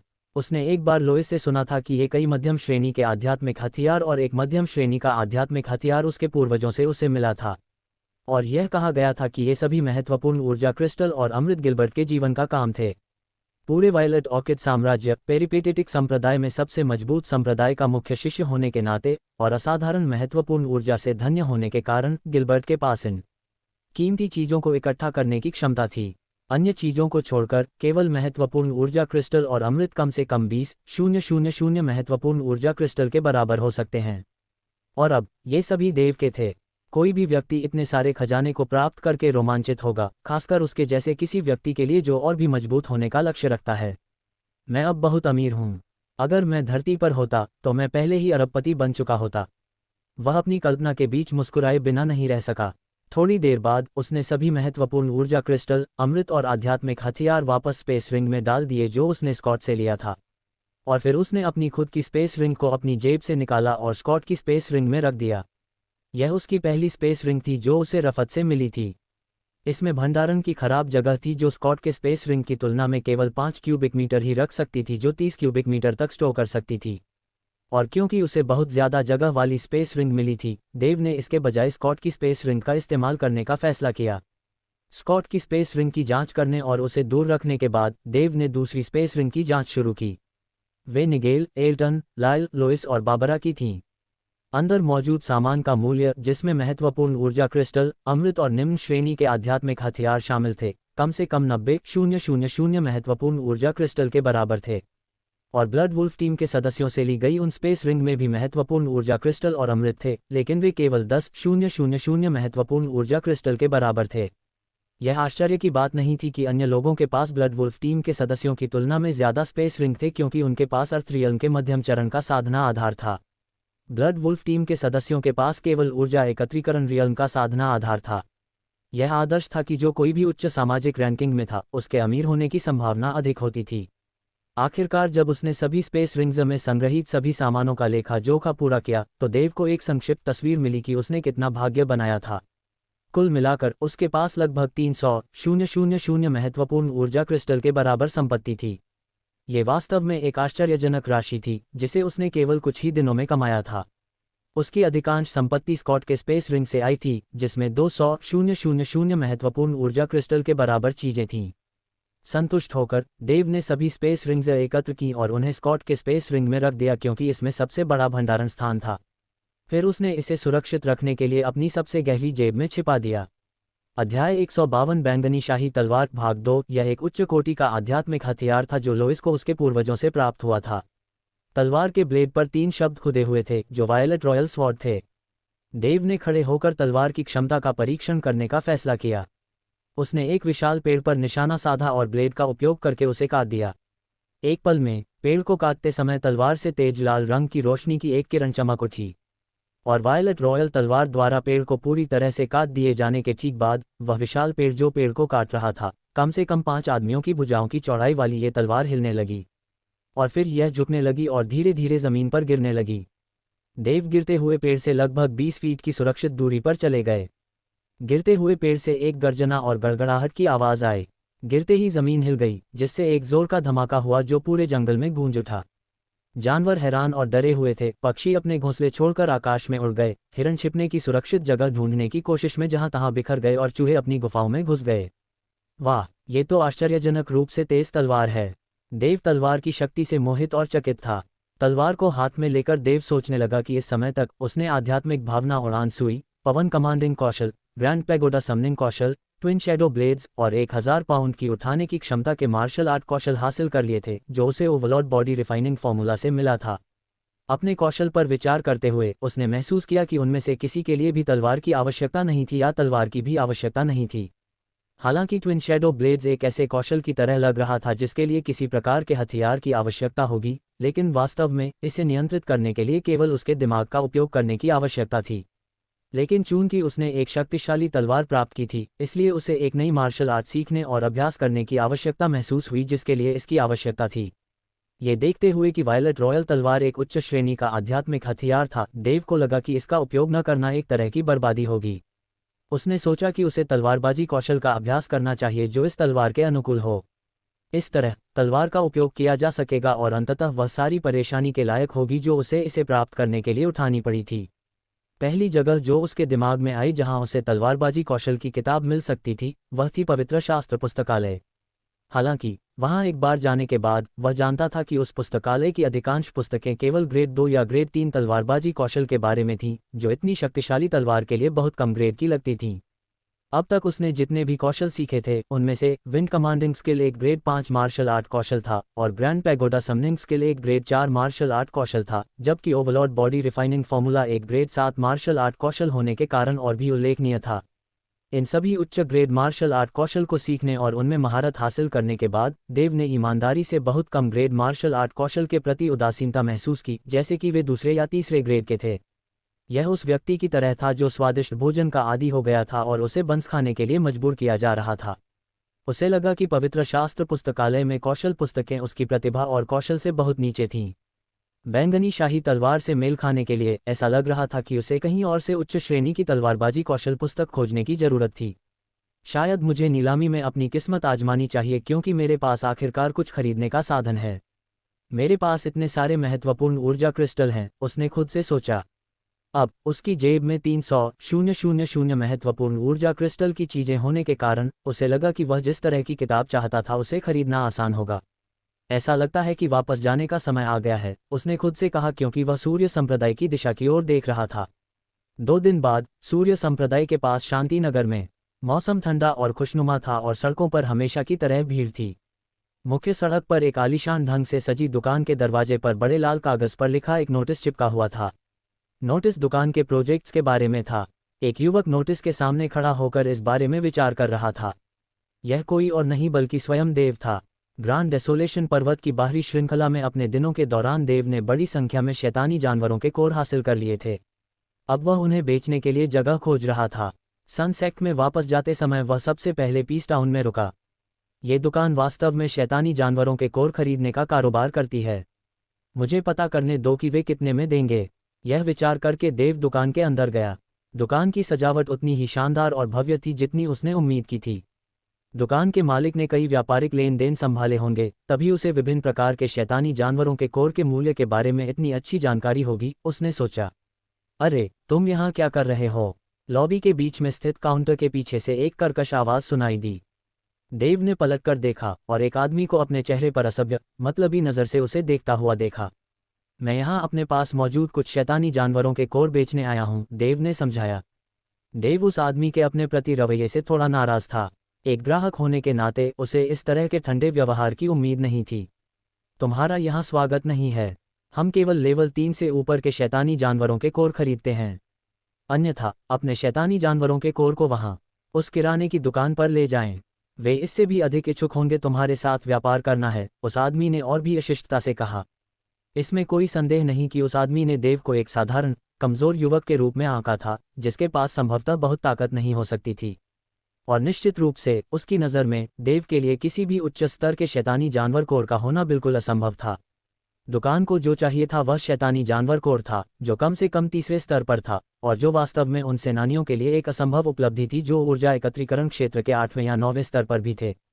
ये प्रमुख सेनानियों के लिए भी बहुत मुश्किल था। अकेले देव एक कमज़ोर नाजुक युवक की तरह दिख रहा था। उस आदमी ने सोचा कि वह देव से बात करके अपना समय बर्बाद कर रहा है, इसलिए उसने देव से जाने का आग्रह किया। अपनी भौहें सिकोड़ते हुए देव ने बिना उससे बहस किए थोड़ी देर के लिए उस आदमी को गुस्से से देखा। एक पल के लिए शांत होने के बाद वह कोने की ओर चला गया और उस आदमी के सामने खड़ा हो गया। अपनी जेब से उसने अपना स्तर 3 का जानवर कोर निकाला और उसे काउंटर टेबल पर फेंक दिया। अब क्या आपको लगता है कि मुझे जाना चाहिए? उसने ठंडे स्वर में पूछा। अध्याय 153 गंगा नीलामी घर। जब देव ने काउंटर पर 3 स्तरीय बीस्ट कोर पटक दिया तो क्लर्क की आंखें उत्साह से चमक उठीं। उसके चेहरे पर शुद्ध परमानंद स्पष्ट था जब उसने देव की ओर और फिर बीस्ट के अंक की ओर देखा। अपने क्षेत्र के अनुभव और विशेषज्ञता से उसने पहचान लिया कि यह वास्तविक 3 स्तरीय बीस्ट कोर था। बीस्ट कोर फेंकने वाला खुरदुरा और फटा हुआ दिखने वाला आदमी किसी भी अन्य सामान्य आदमी की तरह ही था, जिसका उसे सड़कों पर सामना होता, कोई ऐसा व्यक्ति जिस पर वह समय बर्बाद नहीं करेगा। लेकिन क्योंकि वह यहाँ एक ग्राहक के रूप में था, अगर वह उसके साथ एक ग्राहक की तरह व्यवहार नहीं करेगा, पूर्ण विशेष सेवा के साथ, तो वह निश्चित रूप से अपनी नौकरी खो देगा। उसने जल्दी से एक तेज सांस ली और देव को एक बड़ी और डरावनी मुस्कान दी। तुमसे मिलकर अच्छा लगा, बेटा। तुम बहुत भाग्यशाली हो कि तुम्हें ऐसा खजाना मिला। तुम्हें ये कहाँ से मिला? काश मैं भी तुम्हारी तरह भाग्यशाली होता। तुम बहुत धनवान बनने जा रहे हो। तुम्हें शायद अंदाज़ा भी नहीं होगा कि इस 3 स्तरीय जानवर के कोर की कीमत कितनी है। मैं तुम्हें बता दूं, इसकी कीमत 1000 महत्वपूर्ण ऊर्जा क्रिस्टल है। यकीन करना मुश्किल है ना? क्लर्क ने अतिशयोक्ति से कहा। उसने अपनी कल्पना से यह निष्कर्ष निकाला था कि देव को इसे कहीं न कहीं से ढूंढना ही होगा। निम्न श्रेणी के लड़ाकों के लिए उच्च स्तर के शैतानी जानवरों के कोर को ढूंढना आम बात थी, जो दुर्घटनावश मारे गए थे या प्राकृतिक मौत और बीमारी से मर गए थे। इस आदमी के लिए सूरज बहुत चमक रहा होगा, क्लर्क ने सोचा। देव किसी भी आम आदमी की तरह ही दिख रहा था। उसमें कुछ भी ऐसा नहीं था जो इतना खास हो। यही कारण था कि क्लर्क ने शुरू से ही सोचा था कि वह 3 स्तरीय जानवर को मारने में सक्षम नहीं है। वह बिना किसी प्रयास के जानवर के कोर को बेचने के लिए मिली अप्रत्याशित सफलता के लिए फिर से देव की ओर देखने से खुद को रोक नहीं सका। 1000 महत्वपूर्ण ऊर्जा क्रिस्टल उसके लिए बहुत बड़ी दौलत थी, जबकि उसे इसे प्राप्त करने के लिए लगभग आधे साल तक कड़ी मेहनत करनी पड़ी। इस बीच देव को अब तक एहसास हो गया था कि क्लर्क शायद क्या सोच रहा था, और उसने उससे बहस करने की जहमत नहीं उठाई। उसे दिखाना बेहतर होगा कि वह वास्तव में कितना कुशल था। अगले ही पल उसने अपनी स्पेस रिंग निकाली और काउंटर पर जानवरों के कोर का ढेर डाल दिया। मेरे पास बस इतना ही है। कृपया एक नज़र डालें और मुझे बताएं कि मैं अपने साथ कितना ले जा सकता हूँ। देव ने हल्की आवाज़ में कहा, जैसे कि वह किसी पुराने दोस्त का अभिवादन कर रहा हो। उसने क्लर्क के चेहरे पर जो कुछ भी दर्ज हुआ उसे अनदेखा करने का नाटक किया। उसकी आंखें और मुंह खुले रह गए। उसके सामने जानवरों के अंगों को देखकर वह एक शब्द भी नहीं बोल पाया। इस झटके को स्वीकार करने के लिए तैयार न होते हुए उसने अपनी आंखें रगड़ी और अपने सामने जानवरों के कोर के ढेर को घूरता रहा। कुछ सेकंड बीत गए और क्लर्क ने अपनी आंखें रगड़ने और जानवरों के कोर की जांच करने के अलावा कुछ नहीं किया। देव की आंखों में देखने की हिम्मत नहीं हुई। वाह, 1 मिनट रुको। क्लर्क अभी भी अपनी बात पूरी नहीं कर पाया था। 45 3 स्तरीय जानवरों के कोर और 3 4 स्तरीय जानवरों के कोर, कुल मिलाकर, देव ने कहा और उन्हें थोड़ा आगे धकेल दिया। क्लर्क का गला रुक गया, जैसे जानवरों के कोर ने उससे बोलने की शक्ति छीन ली हो। देव अपनी हैरान प्रतिक्रिया से हैरान था और उसने अपनी नाक को छुआ, ये सोचकर कि ऐसा क्यों है। क्या बात है? अगर ये वो नहीं है जो आप लोग मांग रहे हैं, तो मैं इसे अगले दरवाजे की दुकान पर बेच दूंगा, उसने बिना किसी जल्दबाजी के पूछा। नहीं नहीं, कृपया मत जाओ। ये वही है जिनकी हमें ज़रूरत है। कृपया मेरी बदतमीज़ी को माफ़ करें। देव की चेतावनी पर आखिरकार क्लर्क को होश आया। वह शर्मिंदगी से खुद को थप्पड़ मारना चाहता था। उसे यकीन नहीं हो रहा था कि उसने एक बड़े ग्राहक को हाथ से जाने दिया। अगर देव अधीर होने लगे तो दुकान का मालिक बिना किसी हिचकिचाहट के उसे नौकरी से निकाल देगा। इसके अलावा अगर यह बातचीत अच्छी तरह से चलती तो वह 1000 महत्वपूर्ण ऊर्जा क्रिस्टल के बराबर कमीशन कमा सकता था। मिलने वाले प्रोत्साहनों के बारे में सोचते ही क्लर्क खुश हो गया। उसके चेहरे पर एक बड़ी मुस्कान उभर आई और वह जल्दी से काउंटर से बाहर आया जैसे कि उसका पीछा किया जा रहा हो। एक लकड़ी की कुर्सी लाया और देव के बैठने से पहले उसे अपनी आस्तीन से पूंछा। फिर बिना किसी देरी के वह काउंटर के पीछे वाले कमरे में गया और देव के लिए एक कप चाय ले आया। कृपया आराम से बैठिए सर, और यह एक बेहतरीन ग्रीन टी है और केवल आप जैसे बहुत महत्वपूर्ण ग्राहकों के लिए ही परोसी जाती है। ये थकावट को दूर कर सकती है और लड़ाकू लोगों के लिए अच्छी है। कृपया इसका आनंद लें, देव ने क्लर्क पर हंसते हुए कहा, जो अब उसकी असली क्षमता जानने के बाद चापलूसी करने लगा था। कृपया एक क्षण प्रतीक्षा करें सर, आपके पास यहाँ बहुत सारे बीस्ट कोड हैं और मैं यह नहीं बता सकता कि मुझे आपको कितना भुगतान करना चाहिए। 4 स्तरीय बीस्ट कोड देखें, वे बहुत सुंदर हैं। मैं जाकर हमारे मूल्यांकनकर्ता को यहाँ आने के लिए कहूँगा और आप बाद में उसके साथ इस पर चर्चा कर सकते हैं। और ओह, यदि आप कर सकते हैं सर, मैं एक एहसान मांगना चाहूँगा। कृपया मूल्यांकनकर्ता को बताएं कि आप मेरे ग्राहक हैं और मेरे लिए कुछ अच्छे शब्द कहें। बहुत बहुत धन्यवाद, क्लर्क ने विनम्रतापूर्वक झुकते हुए कहा।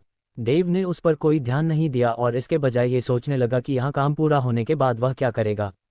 मैं इंतज़ार करूँगा, उसने क्लर्क के एहसान का कोई निश्चित जवाब दिए बिना कहा। एक क्षण बाद भूरे बालों वाला एक बूढ़ा आदमी आया और बातचीत करने के बाद उसने देव को उसके पास मौजूद सभी बीस्ट कोर के लिए कुल 80,000 महत्वपूर्ण ऊर्जा क्रिस्टल दिए। 45 3 स्तरीय जानवर कोर कुल कीमत के आधे मूल्य के थे, जबकि 3-4 स्तरीय कोर बहुत अधिक कीमती थे और बहुत अधिक मूल्य के थे। ये वैसा ही था जैसा उसने उम्मीद की थी। यहाँ तक कि पृथ्वी क्षेत्र में एक लड़ाकू भी आमतौर पर 4 स्तरीय शैतानी जानवर का वध नहीं करेगा यदि वे उससे टकराते हैं। कोई आश्चर्य नहीं कि व्यापारी अधिक कीमत चुकाने के लिए बहुत इच्छुक थे। ये कुछ ऐसा था जो केवल विशुद्ध शक्ति द्वारा प्राप्त किया जा सकता था और वे जो वास्तव में शक्तिशाली थे। इसके अलावा यहाँ दी गई कीमत केवल एक बोली मूल्य थी और इसका वास्तविक मूल्य नहीं था। चूंकि किसी भी व्यापारी का उद्देश्य बहुत सारा लाभ कमाना होता है, इसलिए दुकान के मालिक को निश्चित रूप से इस सौदे से बहुत कुछ मिलेगा। लेकिन देव के लिए वह एक व्यापारी नहीं था और उसे इस बात की परवाह नहीं थी कि जानवर कोर का वास्तविक मूल्य कितना था। प्रस्तावित मूल्य उसके लिए पर्याप्त से अधिक था। फिर उसने स्वीकृति के लिए अपना सिर हिलाया। दुकान को सभी जानवर कोर मिल गए, जबकि देव को उसके 80,000 महत्वपूर्ण ऊर्जा क्रिस्टल मिले, दोनों पक्षों के लिए स्पष्ट जीत। देव की जेब में अब कुल 400,000 महत्वपूर्ण ऊर्जा क्रिस्टल थे। यह उसके लिए एक बड़ी रकम थी। ओह, वैसे मैं जानना चाहता हूं कि क्या यहाँ कोई दुकान या नीलामी घर है जो मार्शल आर्ट पर किताबें बेचता है, देव ने पूछा। ये पहली बार नहीं था जब वह यहाँ आया था, लेकिन उसने शहर के बारे में खुद को परिचित करने में कोई ध्यान नहीं दिया क्योंकि तब उसकी जेब खाली थी और वह कोई अमृत या किताबें नहीं खरीद सकता था। और अब जब चीज़ें स्पष्ट रूप से अलग थीं, तो देव ने पाया कि वह अपनी रुचि की चीज़ों पर बेतहाशा पैसा खर्च करने में उत्साहित महसूस कर रहा था। इसलिए उसने घूमने और एक नज़र डालने का फैसला किया। सर, आप मार्शल आर्ट पर कुछ किताबें खरीदना चाहेंगे? अगर आप कम ग्रेड या मध्यम ग्रेड मार्शल आर्ट कौशल पर कुछ किताबें खरीदना चाहते हैं तो शहर में कई दुकानें उपलब्ध हैं, लेकिन अगर आप कुछ उच्च ग्रेड मार्शल आर्ट किताबें ढूंढना चाहते हैं तो मेरा सुझाव है कि आप गंगा नीलामी घर जाएं। आप भाग्यशाली हैं सर, आज उनकी नीलामी है और आपको जल्दी करना चाहिए, अन्यथा सभी अच्छी चीज़ें खत्म हो जाएंगी। ये वास्तव में वायलेट ऑर्किड साम्राज्य का सबसे बड़ा नीलामी घर है। उनकी शाखाएं पूरे साम्राज्य में हैं और हमारे शहर में ये समय समय पर कुछ अच्छा लाता है। यह इस बात पर निर्भर करता है कि आप कितने भाग्यशाली हैं। बूढ़ा मूल्यांकनकर्ता अभी भी संतोषजनक सौदा करने के उत्साह में डूबा हुआ था। वह निश्चित रूप से बातूनी था और वह सभी बातें कह देता था जो वह जानता था, भले ही वे अनचाही हों। कितना बातूनी आदमी था। देव ने मूल्यांकनकर्ता और क्लर्क को विदा देने के बाद वह गंगा नीलामी घर की ओर चल पड़ा। शहर में एकमात्र वैध नीलामी घर होने के नाते ये बहुत बड़ा था, जितना देव कल्पना भी नहीं कर सकता था। यह इमारत बिल्कुल राजसी और अलौकिक थी। इसकी दीवारें गहनों से भरी हुई थीं, नक्काशीदार बीम और रंग बिरंगे शहतीर। इसका डिज़ाइन प्राचीन चीनी सम्राटों के शाही महल के बराबर था। देव के मन में एक तीव्र भावना उमड़ पड़ी जब वह नीलामी घर के बड़े हॉल में दाखिल हुआ। ये कई मंजिलों वाला था और उसकी आंखों के सामने हॉल भव्य और प्रभावशाली था, जिसमें ठोस लकड़ी के काउंटरों की एक श्रृंखला खड़ी थी। काउंटरों के पीछे नीलामी घर के रिसेप्शनिस्ट खड़े थे, उनमें से अधिकांश ग्राहकों की सेवा में व्यस्त थे। वे सभी अच्छे कपड़े पहने और सुसंस्कृत दिख रहे थे। काउंटरों के पार कई लड़ाके धैर्यपूर्वक रिसेप्शनिस्टों से उन वस्तुओं के बारे में बात कर रहे थे जिनमें उनकी रुचि थी। हालांकि हॉल में सभी प्रकार के ग्राहक भरे हुए थे और उनमें से अधिकांश बातें कर रहे थे, फिर भी वहां एक सुंदर और शांत वातावरण था। हर कोई अपनी आवाज़ को यथासंभव कम कर रहा था, जैसे कि वे शांत वातावरण को बाधित करने से डर रहे हों। देव ने हॉल में टहलते हुए समय बिताया, अपनी मर्जी से रुका और चला गया, लेकिन कोई भी स्वेच्छा से उसकी ओर नहीं आया। इधर उधर घूमने के बाद थक जाने पर उसने देखा कि एक फाइटर अपना सामान खरीदने की प्रक्रिया पूरी करने के बाद काउंटर से दूर जा रहा है। देव जल्दी से आगे बढ़ा और नए खाली हुए काउंटर के सामने रुक गया। उसने राहत की सांस ली और पाया कि काउंटर के पीछे एक युवती खड़ी थी, जिसका मेकअप नाजुक था और उसका फिगर कोमल औरत जैसा था। वह शादीशुदा लग रही थी। अरे, क्या तुम किसी चीज़ को नीलामी में रखना चाहोगे या किसी चीज़ के लिए बोली लगाना चाहोगे, नौजवान? उसने सहजता से पूछा। स्टोर क्लर्क की तरह वह भी लोगों को केवल उनके रूप रंग से आंकती थी और देव जैसे युवा फाइटर को स्वीकार करने में अनिच्छुक थी। नीलामी के लिए कुछ रखने से उसका मतलब था कि बहुत सारे फाइटर वहां अपनी पसंद की चीज़ें लेकर आए थे। ऐसा करने से नीलामी घर उन्हें वह चीज़ बेच देगा, जबकि बोली लगाने से इसका मतलब था कि फाइटर वहां अपनी पसंद की चीज़ें खरीदने आए थे, जैसे देव के वहां आने का उद्देश्य। ठीक है, देव ने एक पल रुककर स्पष्ट रूप से सोचा कि वह क्या कह सकता है। फिर उसने बात जारी रखी। मैडम, मैं तलवार चलाने की कला पर कुछ किताबें ढूंढ रहा हूँ। क्या आप मेरी मदद कर सकती हैं?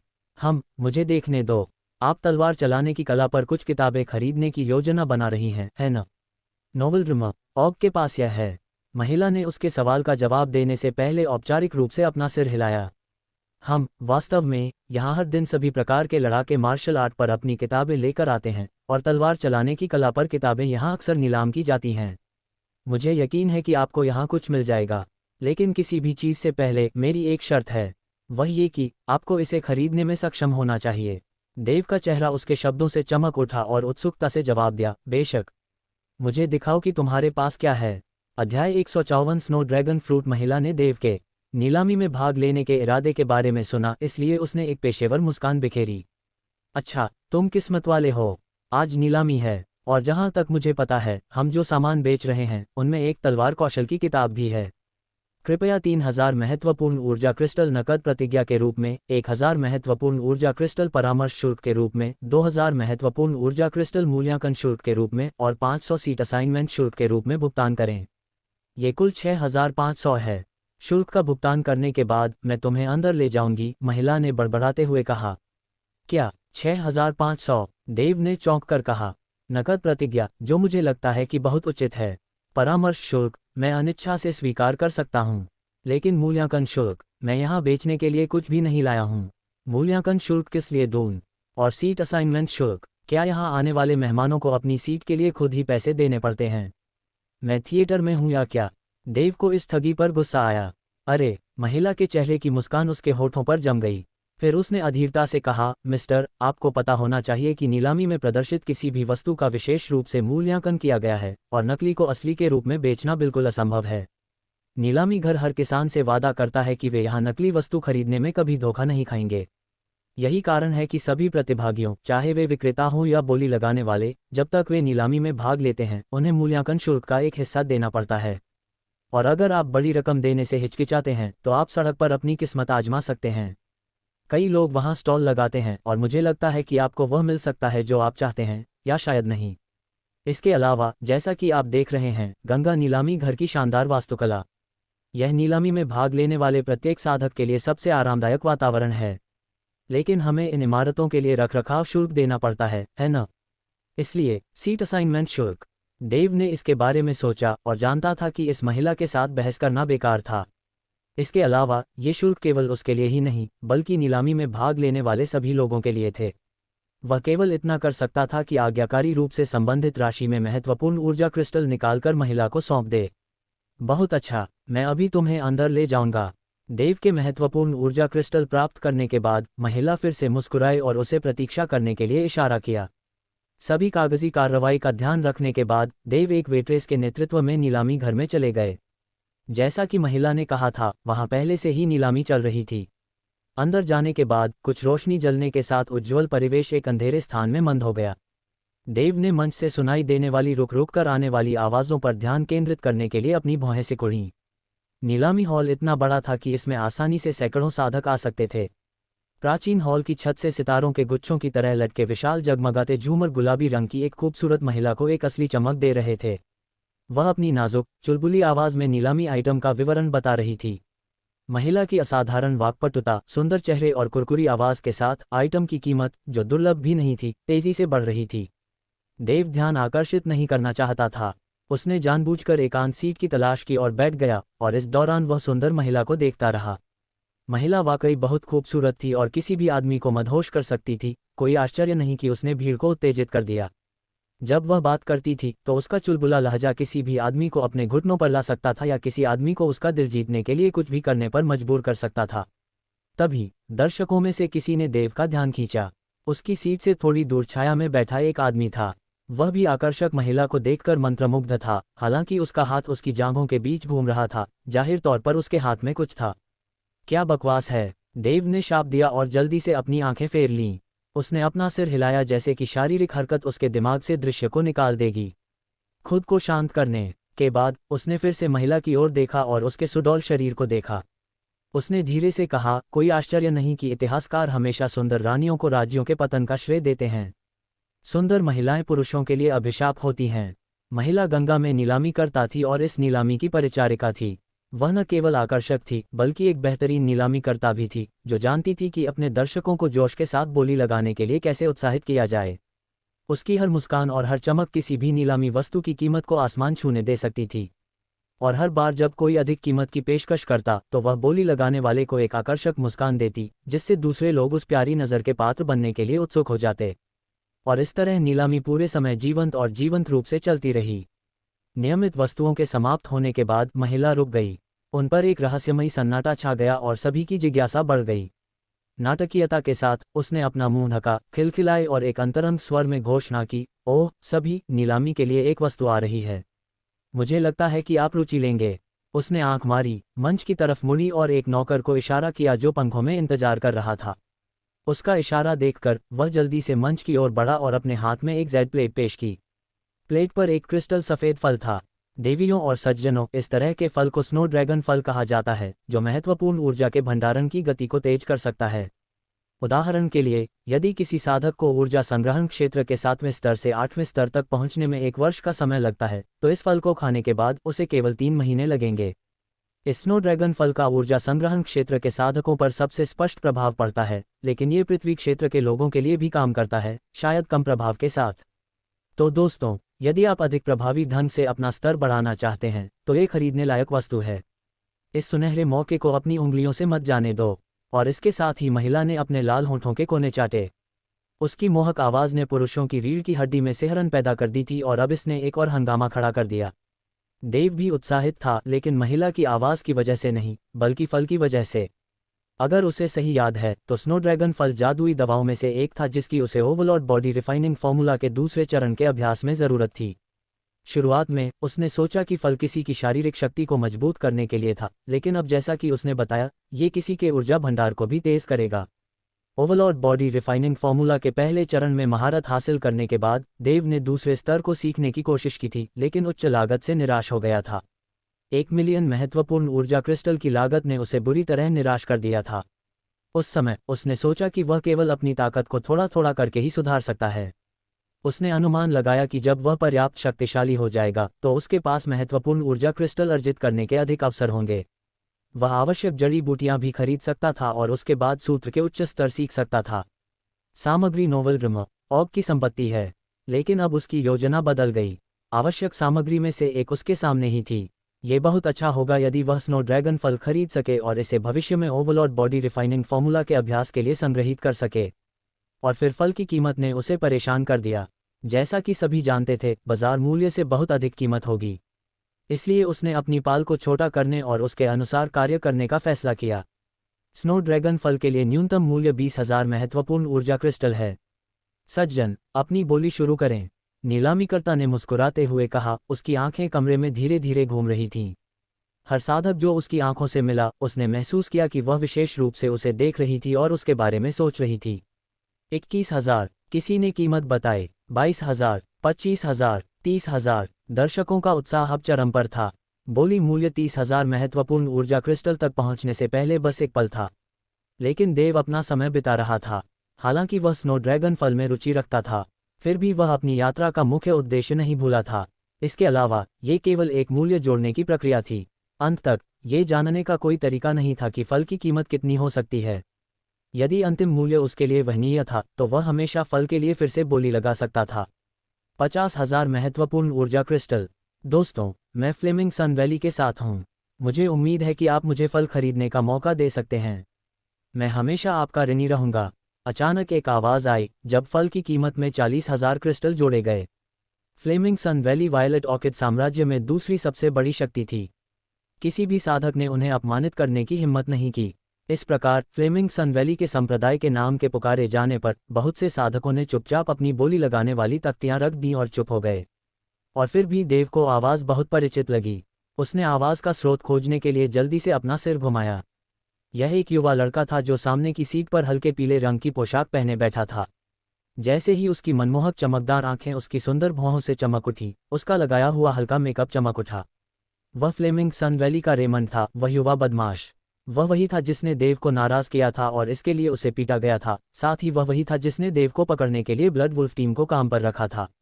अध्याय 155 भ्रामक तलवारबाजी। जब रेमंड ने स्नो ड्रैगन फल के लिए कहा तो अन्य लोगों ने फ्लेमिंग सन वैली को नाराज न करने के लिए पीछे हटने का फैसला किया था। जब उसकी चाल सफल हुई तो रेमंड के होठों पर एक आत्मसंतुष्ट मुस्कान खेली। ठीक है, मेरे लिए ये करने के लिए धन्यवाद, रेमंड ने अभिमान से कहा। हन्फ, यह एक नीलामी घर है, फ्लेमिंग सन वैली नहीं। स्नो ड्रैगन फल सबसे अधिक बोली लगाने वाले का होगा। 55,000 महत्वपूर्ण ऊर्जा क्रिस्टल। नीलामी घर के एक कोने से एक लड़के की आवाज़ आई। लोग ये देखने के लिए मुड़े कि यह कौन था और फिर 16 या 17 साल का एक लड़का दिखाई दिया। उसने बैंगनी रंग पहना हुआ था और उसके कपड़े शानदार थे। उसका व्यवहार गरिमापूर्ण और सुंदर दोनों था। वह कोई शाही या कुलीन व्यक्ति लग रहा था। उसके पीछे मार्शल कलाकारों का एक समूह खड़ा था। जाहिर है वे लड़के के अधीन थे। वह किसी प्रतिष्ठित परिवार से होगा। वह फ्लेमिंग सन वैली को गंभीरता से नहीं लेता, वहां मौजूद अधिकांश लोगों ने सोचा। इसके अलावा उसके पास पृथ्वी क्षेत्र में 3 मार्शल कलाकार हैं जो उसके आदमी हैं। सामग्री के अधिकार नोवल ड्रम ऑग के पास हैं। तुम कौन हो? फ्लेमिंग सन वैली को अनदेखा करने की तुम्हारी हिम्मत कैसे हुई? रेमंड चिल्लाया। वह अब गुस्से से उबल रहा था। गंभीरता से, मैं नीलामी में बोली लगाने आया हूँ। क्या फ्लेमिंग सन वैली इतनी दबंग है कि किसी को भी बोली लगाने की अनुमति नहीं है? लड़के ने व्यंग्य किया और फिर नीलामीकर्ता की ओर मुड़ा। नमस्ते मिस नीलामीकर्ता, क्या हम स्नो ड्रैगन फ्रूट के लिए बोली लगा सकते हैं? उसके चेहरे पर घृणा साफ झलक रही थी। कई अन्य मार्शल कलाकार पहले से ही दबंग रेमंड से चिढ़ चुके थे, लेकिन उन्हें मजबूर किया गया फ्लेमिंग सन वैली की जबरदस्त ताकत के कारण वे अपनी नाराजगी को अपने तक ही सीमित रखते हैं। रेमंड का विरोध करने वाला लड़का उन्हें कुछ हद तक पसंद आया। उनमें से कुछ ने अपनी सहमति जताने के लिए जोर से ठहाका भी लगाया। नीलामीकर्ता रेमंड की ओर मुड़ा और उससे कहा, सर कृपया नीलामी में सार्वजनिक व्यवस्था को बाधित न करें। यदि आप वास्तव में स्नो ड्रैगन फ्रूट में रुचि रखते हैं तो कृपया अपनी बोली लगाएं। हालांकि फ्लेमिंग सन वैली एक शक्तिशाली संप्रदाय था, लेकिन गंगा नीलामी घर सबसे अच्छे नीलामी घरों में से एक था जिसकी ताकत पूरे देश में थी। इसके अलावा इसका कई संप्रदायों के साथ घनिष्ठ संबंध था। आखिरकार उन्हें अपने लिए विभिन्न प्रकार के संसाधनों की खरीद के लिए गंगा नीलामी घर की आवश्यकता थी। नतीजतन नीलामीकर्ता रेमंड की पृष्ठभूमि के बावजूद उससे भयभीत नहीं हुआ। रेमंड ने लोगों का गुस्सा भड़का दिया था। हालांकि वह घमंडी होने का आदी था, लेकिन इस समय उसे शर्मिंदगी महसूस हो रही थी। 60,000 महत्वपूर्ण ऊर्जा क्रिस्टल, रेमंड ने ऊंची आवाज में कहा। 65,000 महत्वपूर्ण ऊर्जा क्रिस्टल। लड़के ने कोई रियायत नहीं दी। केवल रेमंड और लड़का ही स्नो ड्रैगन फ्रूट के लिए बोली लगा रहे थे। बाकी लोग इसमें शामिल नहीं हुए, लेकिन उत्सुकता से देखते रहे। मूल रूप से देव स्नो ड्रैगन फ्रूट के लिए बोली लगाना चाहता था, लेकिन जब रेमंड और लड़के ने 100,000 महत्वपूर्ण ऊर्जा क्रिस्टल मांगे तो देव ने हार मान ली। उसके पास कुल 400,000 से ज्यादा महत्वपूर्ण ऊर्जा क्रिस्टल थे, और वह यहाँ इसलिए आया था क्योंकि वह तलवारबाजी खरीदना चाहता था। वह जानता था कि तलवारबाजी की कीमत अमृत से ज्यादा ही हो सकती है, इसलिए उसने बस स्नो ड्रैगन फ्रूट को छोड़ने और तलवारबाजी के लिए पैसे बचाने का फैसला किया। जब रेमंड ने स्नो ड्रैगन फ्रूट के लिए 150,000 महत्वपूर्ण ऊर्जा क्रिस्टल मांगे तो लड़के ने एक हल्की सी मुस्कान बिखेरी और बोली लगाना छोड़ दिया। दरअसल लड़के का स्नो ड्रैगन फ्रूट के लिए बोली लगाने का कोई इरादा नहीं था। उसे रेमंड का अहंकार बिल्कुल पसंद नहीं था और उसने कीमत बढ़ाने के लिए उसे परेशान करने का फैसला किया था।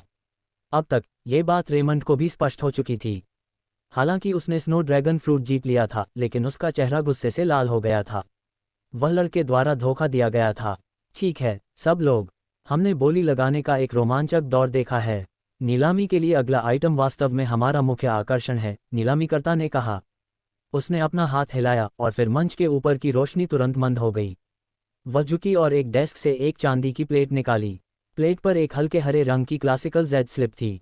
जेड स्लिप हल्के हरे रंग की चमक रही थी और चांदी की प्लेट के सामने रहस्यमयी लग रही थी। ग्रेड 4 मार्शल आर्ट कौशल भ्रामक तलवारबाजी। नीलामी हॉल में सन्नाटा छा गया जब नीलामीकर्ता से ग्रेड 4 मार्शल आर्ट स्किल बोला गया। स्नो ड्रैगन फ्रूट की तुलना में martial art skill martial artist के लिए बहुत अधिक आकर्षक थी। आध्यात्मिक फल और अमृत वास्तव में कीमती थे, लेकिन उनका उपयोग केवल एक बार किया जा सकता था। मार्शल आर्ट स्किल अलग थे, मार्शल आर्टिस्ट उनका उपयोग जीवन भर कर सकते थे और यहाँ तक कि अपने वंशजों को भी दे सकते थे। एक अर्थ में उच्च श्रेणी के मार्शल आर्ट स्किल आध्यात्मिक फलों और अमृत की तुलना में अधिक मायावी और पुरस्कृत थे। यदि आपके पास कोई आध्यात्मिक फल या अमृत नहीं है तो आपकी साधना की गति दूसरों की तुलना में बहुत धीमी होगी। लेकिन जब तक आपके पास उच्च श्रेणी का मार्शल आर्ट स्किल है और आप निरंतर साधना करते हैं तो आप जल्द या बाद में एक मजबूत मार्शल आर्टिस्ट बन जाएंगे। लेकिन अगर आपके पास कोई मार्शल आर्ट स्किल नहीं है तो आप एक मजबूत व्यक्ति नहीं बन पाएंगे, भले ही आपके पास अनगिनत आध्यात्मिक फल और अमृत हों। एक पल की चुप्पी के बाद लोग वास्तविकता में वापस आ गए और अपनी आंखें प्लेट पर रखी जेड स्लिप पर टिका दीं। यहाँ तक कि आमंत्रित नीलामीकर्ता ने भी अपनी चमक खो दी थी। देव ने खुद को शांत करने के लिए एक गहरी सांस ली। वह उत्साहित था क्योंकि वह ग्रेड 4 मार्शल आर्ट कौशल को देखने के लिए संतुष्ट था। हालांकि कई मार्शल कलाकार भी इसमें रुचि रखते थे। देव को यकीन नहीं था कि वह अंत में इसे पा सकेगा या नहीं। नीलामीकर्ता द्वारा पकड़ी गई प्लेट पर जेड स्लिप को घूरते हुए देव ने मुश्किल से निगला। यदि ये किसी अन्य व्यक्ति के पास गया तो नीलामी में उसकी यात्रा विफल रही। और विफलता ठीक वही थी जिससे देव सामंजस्य नहीं कर पाएगा। अध्याय 156 एक भयंकर बोली भाग 1। सभी किसानों का पूरा ध्यान पाकर चुलबुली नीलामीकर्ता प्रसन्न हुई। दर्शकों को जिस चीज ने बांधा था वह स्पष्ट रूप से भ्रामक तलवारबाजी थी। लेकिन अब जब वह अपनी मीठी और मोहक मुस्कान बिखेर रही थी तो दर्शकों के घुटने कमजोर पड़ गए। जैसा कि नाम से पता चलता है, भ्रामक तलवारबाजी सच होने के लिए लगभग बहुत अच्छी है।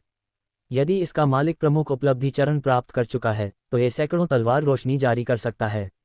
वास्तव में प्रत्येक तलवार रोशनी की ऊर्जा मारने के लिए पर्याप्त शक्तिशाली है। यही बात इसे एक भयावह हथियार बनाती है, उसने हथियार के परिचय के रूप में कहा। ये सुनते ही पूरे कमरे में बड़बड़ाहट और हौंफने की लहर फैल गई। हालांकि नीलामीकर्ता ने एक विराम लिया। गंगा नीलामी घर हमेशा अपने ग्राहकों के साथ ईमानदार रहा है। हम केवल निष्पक्ष व्यापार करते हैं। अवधि, इसलिए ये स्पष्ट है कि हम आपको तलवारबाजी की खूबियां और खामियां दोनों बताएंगे, विशेष रूप से बाद वाली। अब इसमें दो कमियां हैं। सबसे पहले, जब इसका उपयोग किया जाता है तो ये बहुत अधिक महत्वपूर्ण ऊर्जा की खपत करता है। इसे समझना बहुत आसान है। इसके मालिक की महत्वपूर्ण ऊर्जा इसकी तलवार रोशनी का स्रोत होगी और हम यहाँ सैकड़ों तलवार रोशनी के बारे में बात कर रहे हैं। तो बस कल्पना करें कि इसे कितनी मात्रा की आवश्यकता होगी। दूसरा, इसकी शक्ति बहुत अधिक खंडित हो सकती है। ये सच है कि यह जो बड़ी मात्रा में तलवार रोशनी पैदा करता है उससे आपके प्रतिद्वंद्वी को बचना बहुत मुश्किल है। फिर भी प्रत्येक रोशनी इतनी मजबूत नहीं हो सकती क्योंकि ऊर्जा विभाजित हो जाती है। ये कुछ परिस्थितियों में एक केंद्रित हमले से भी कमजोर हो सकता है, नीलामीकर्ता ने धैर्यपूर्वक समझाया। लेकिन फिर ये समस्याएं केवल उन साधकों के लिए हैं जिनका साधना आधार कमजोर है, जिनके पास साधना का परिष्कृत स्तर है, जो उच्च गुणवत्ता वाली महत्वपूर्ण ऊर्जा की अपार मात्रा को अवशोषित और मुक्त कर सकते हैं। उनके लिए ये कमजोरियां आसानी से ताकत बन सकती हैं। एक शब्द में, ये भ्रामक तलवारबाजी मजबूत लोगों के लिए है जिनके पास ठोस साधना आधार और प्रचुर मात्रा में महत्वपूर्ण ऊर्जा है। इसलिए कृपया बोली लगाने से पहले 2 बार सोचें, उसने निष्कर्ष निकाला। देव को तलवारबाजी की कमियों के बारे में स्पष्टता और विस्तार से बताए जाने से थोड़ा आश्चर्य हुआ। लेकिन फिर यही कारण था कि गंगा नीलामी घर वायलेट ऑर्किड साम्राज्य में इतना लोकप्रिय था। यह एक वस्तु की खूबियों और कमियों दोनों के बारे में बात करता था। सदन बोली लगाने वालों को एक बुद्धिमान निर्णय लेने में सक्षम बनाता था क्योंकि उन्हें पूरी जानकारी थी। बोली लगाने वाले तब अपनी ज़रूरतों के बारे में सोच सकते थे और जितना संभव हो उतना उचित सौदा कर सकते थे। इसलिए तलवारबाजी की कमियों को दर्शकों के सामने व्यक्त किए जाने के बाद कई इच्छुक साधकों ने बोली लगाने के विचार पर आपत्ति जताई। ऐसा इसलिए था क्योंकि अधिकांश साधकों का लक्ष्य कम से कम समय में अधिक से अधिक सफलताएं प्राप्त करना और उच्च क्षेत्र तक पहुंचना था। इसलिए ऐसे साधकों के लिए औषधीय गोलियों या अमृत में निवेश करना उनके एजेंडे में बड़ा था। लेकिन जैसा कि हर सिक्के के दो पहलू होते हैं, इस तरह का शोधन उनकी साधना में एक ठोस आधार सुनिश्चित नहीं करेगा, और फिर जब उनकी महत्वपूर्ण ऊर्जा की बात आती है तो ये पूरी संभावना है हीन और अपरिष्कृत होना। इसलिए बहुत सोच विचार के बाद जब दर्शकों के सामने इसकी सच्चाई उजागर हुई तो आधे से ज्यादा साधकों का मायावी तलवारबाजी हासिल करने का उत्साह खत्म हो गया। लेकिन देव का नहीं। देव को विचलित नहीं होना था। इसके बजाय वह ये जानने के लिए तनावग्रस्त और उत्साहित था कि मायावी तलवारबाजी कितनी अद्भुत थी। बेशक इसे सक्रिय करने के लिए इसकी अपार महत्वपूर्ण ऊर्जा को खत्म करना एक बड़ी कमी है, लेकिन मेरे लिए नहीं। मेरे अमृत क्षेत्र में महत्वपूर्ण ऊर्जा पत्थर पर्याप्त महत्वपूर्ण ऊर्जा संग्रहित कर सकता है इसे पूरी ताकत से सक्रिय करने के लिए। जब तक मैं तलवारबाजी की शक्तियों का कुशलता से उपयोग करने का अभ्यास नहीं करता, तब तक ये पत्थर मेरी सुरक्षा है, देव ने खुद से सोचा। सबसे खराब स्थिति में अगर मेरा पत्थर आवश्यक मात्रा में संग्रह नहीं करता है तो मुझे किसी तरह पत्थर में अपने भंडार को बढ़ाने का तरीका खोजना होगा। इन सभी तथ्यों को अपने दिमाग में घुमाने के बाद देव ने इसके लिए बोली लगाने का फैसला किया। ठीक है, मुझे लगता है कि आप सभी इस वस्तु के फायदे और नुकसान को पूरी तरह से समझ गए हैं। नीलामी शुरू होने दें, उसने घोषणा की। इसकी शुरुआती कीमत 2 लाख महत्वपूर्ण ऊर्जा क्रिस्टल है। आप एक बार में केवल 10,000 के गुणकों में ही बोली लगा सकते हैं, उसने मधुर स्वर में बताया। जब उसने बोलना समाप्त किया तो कमरे में लगभग सन्नाटा छा गया।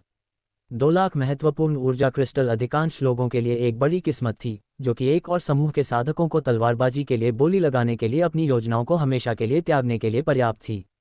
फिर भी इस तरह की स्वप्निल वस्तु को छोड़ना आसान नहीं था। उन्होंने अपने दिमाग को खपाया कि क्या वे तलवारबाजी हासिल नहीं कर सकते। आखिरकार हर कोई अच्छी तरह से जानता था कि उनके सामने जो वस्तु है वह कमियों के बावजूद अपने स्तर के योग्य एक महान मार्शल आर्ट कौशल है। जब उन्होंने व्यवहारिक रूप से सोचा तो उन्हें पता चला कि 2 लाख महत्वपूर्ण ऊर्जा क्रिस्टल पर एक स्तर 4 मार्शल आर्ट कौशल इसके विपरीत वास्तव में एक सौदा था। इसलिए कथित रूप से गहरी जेब वाले कुछ साधक इसकी नीलामी में भाग लेने के लिए उत्सुक थे। उनके लिए इतनी कम कीमत पर स्तर 4 मार्शल आर्ट कौशल खरीदना गर्व का एक बड़ा स्रोत था। ये घमंड करने के लिए एक बड़ी बात होगी, भले ही वे भविष्य में तलवारबाजी का उपयोग शायद ही करें। अपने दर्शकों को खामोश देखकर नीलामीकर्ता का दिल बेचैनी से धड़क उठा। तो कोई भी इसे खरीदना नहीं चाहता है, उसने सोचा, और उसने अपने सामने घर में बैठे सभी बोलीदाताओं के चेहरों को घबराहट से देखा। यह आखिरी चीज थी जिसे वह अपने करियर में देखना चाहती थी। ये वास्तव में अजीब होगा। सौभाग्य से आखिरकार कमरे में एक आवाज गूंजी जिससे नीलामीकर्ता को बड़ी राहत मिली। मैं इसके लिए 2,10,000 महत्वपूर्ण ऊर्जा क्रिस्टल की पेशकश करता हूं। यह एक कर्कश आवाज थी जिसने दूसरों को चौंका दिया, क्योंकि यह इतनी प्रतिष्ठित वस्तु के लिए एकमात्र बोलीदाता होने की हिम्मत थी। लगभग हर कोई ये देखने के लिए मुड़ा कि यह बहादुर आत्मा कौन थी। जब सैकड़ों आंखें कमरे में घूम रही थीं, तो एक कोने में एक लड़के की पतली आकृति ने सभी का ध्यान आकर्षित किया। वह आधी छाया में था, इतनी अच्छी तरह से छिपा हुआ था कि कई लोग उसका चेहरा स्पष्ट रूप से नहीं देख पा रहे थे। जो लोग उसे देखते थे वे उसे एडम से अलग नहीं पहचान पाते थे। इसलिए 2 सबसे महत्वपूर्ण सवालों के जवाब देने के लिए बड़बड़ाहट, अनुमान और गपशप शुरू हो गई। वह कौन है? वह कहाँ से है? अनन्य सामग्री सर्वाधिकार कॉपीराइट नो वीएल डॉक्टर अमर ऑग द्वारा। तलवारबाजी के लिए पहला और एकमात्र बोली लगाने वाला व्यक्ति इतना साहसी होना चाहिए कि वह उल्लेखनीय हो। आखिरकार बहुत कम साधक इतनी बड़ी रकम वहन कर सकते थे और एक बार में भुगतान करने की क्षमता रखते थे। इसलिए कई लोगों ने सोचना शुरू कर दिया कि यह रहस्यमय बोली लगाने वाला स्थानीय नहीं था, ठीक वैसे ही जैसे फ्लेमिंगसन वैली का रेमंड था। वह लड़का कोई और नहीं बल्कि देव था। उसने महसूस किया कि बोली लगाने का समय अभी और कभी नहीं था, और इसलिए उसने एक जांचपूर्ण उद्धरण के साथ दौड़ शुरू करने का फैसला किया। उसने जो उम्मीद नहीं की थी वह संभवतः कमरे में सभी का अवांछित ध्यान था। अंदर से वह कराह उठा। उसने अपनी शर्मिंदगी को छिपाने के लिए उत्सुक निगाहों से बचने की कोशिश की। अध्याय 157 एक भयंकर बोली भाग 2। वह कम प्रोफाइल रखना चाहता था। उसने ये भी सोचा कि हालांकि उसे जोर से बोलना होगा, लेकिन वह अपनी आवाज़ को बहुत कर्कश बनाकर बदल सकता है और उस तर्क से पहचान में न आने वाला बना सकता है। ये सब क्या बकवास था। ये सब छिपना और दुबकना देव को बिल्कुल पसंद नहीं था। अगर उसके दिमाग में कोई बेहतर विकल्प होता तो वह ऐसी तरकीबें नहीं अपनाता। लेकिन फिर रेमंड वहाँ था, और वह भी एक हड्डी के साथ जल्दी से पता लगा लेता कि आवाज़ देव की है।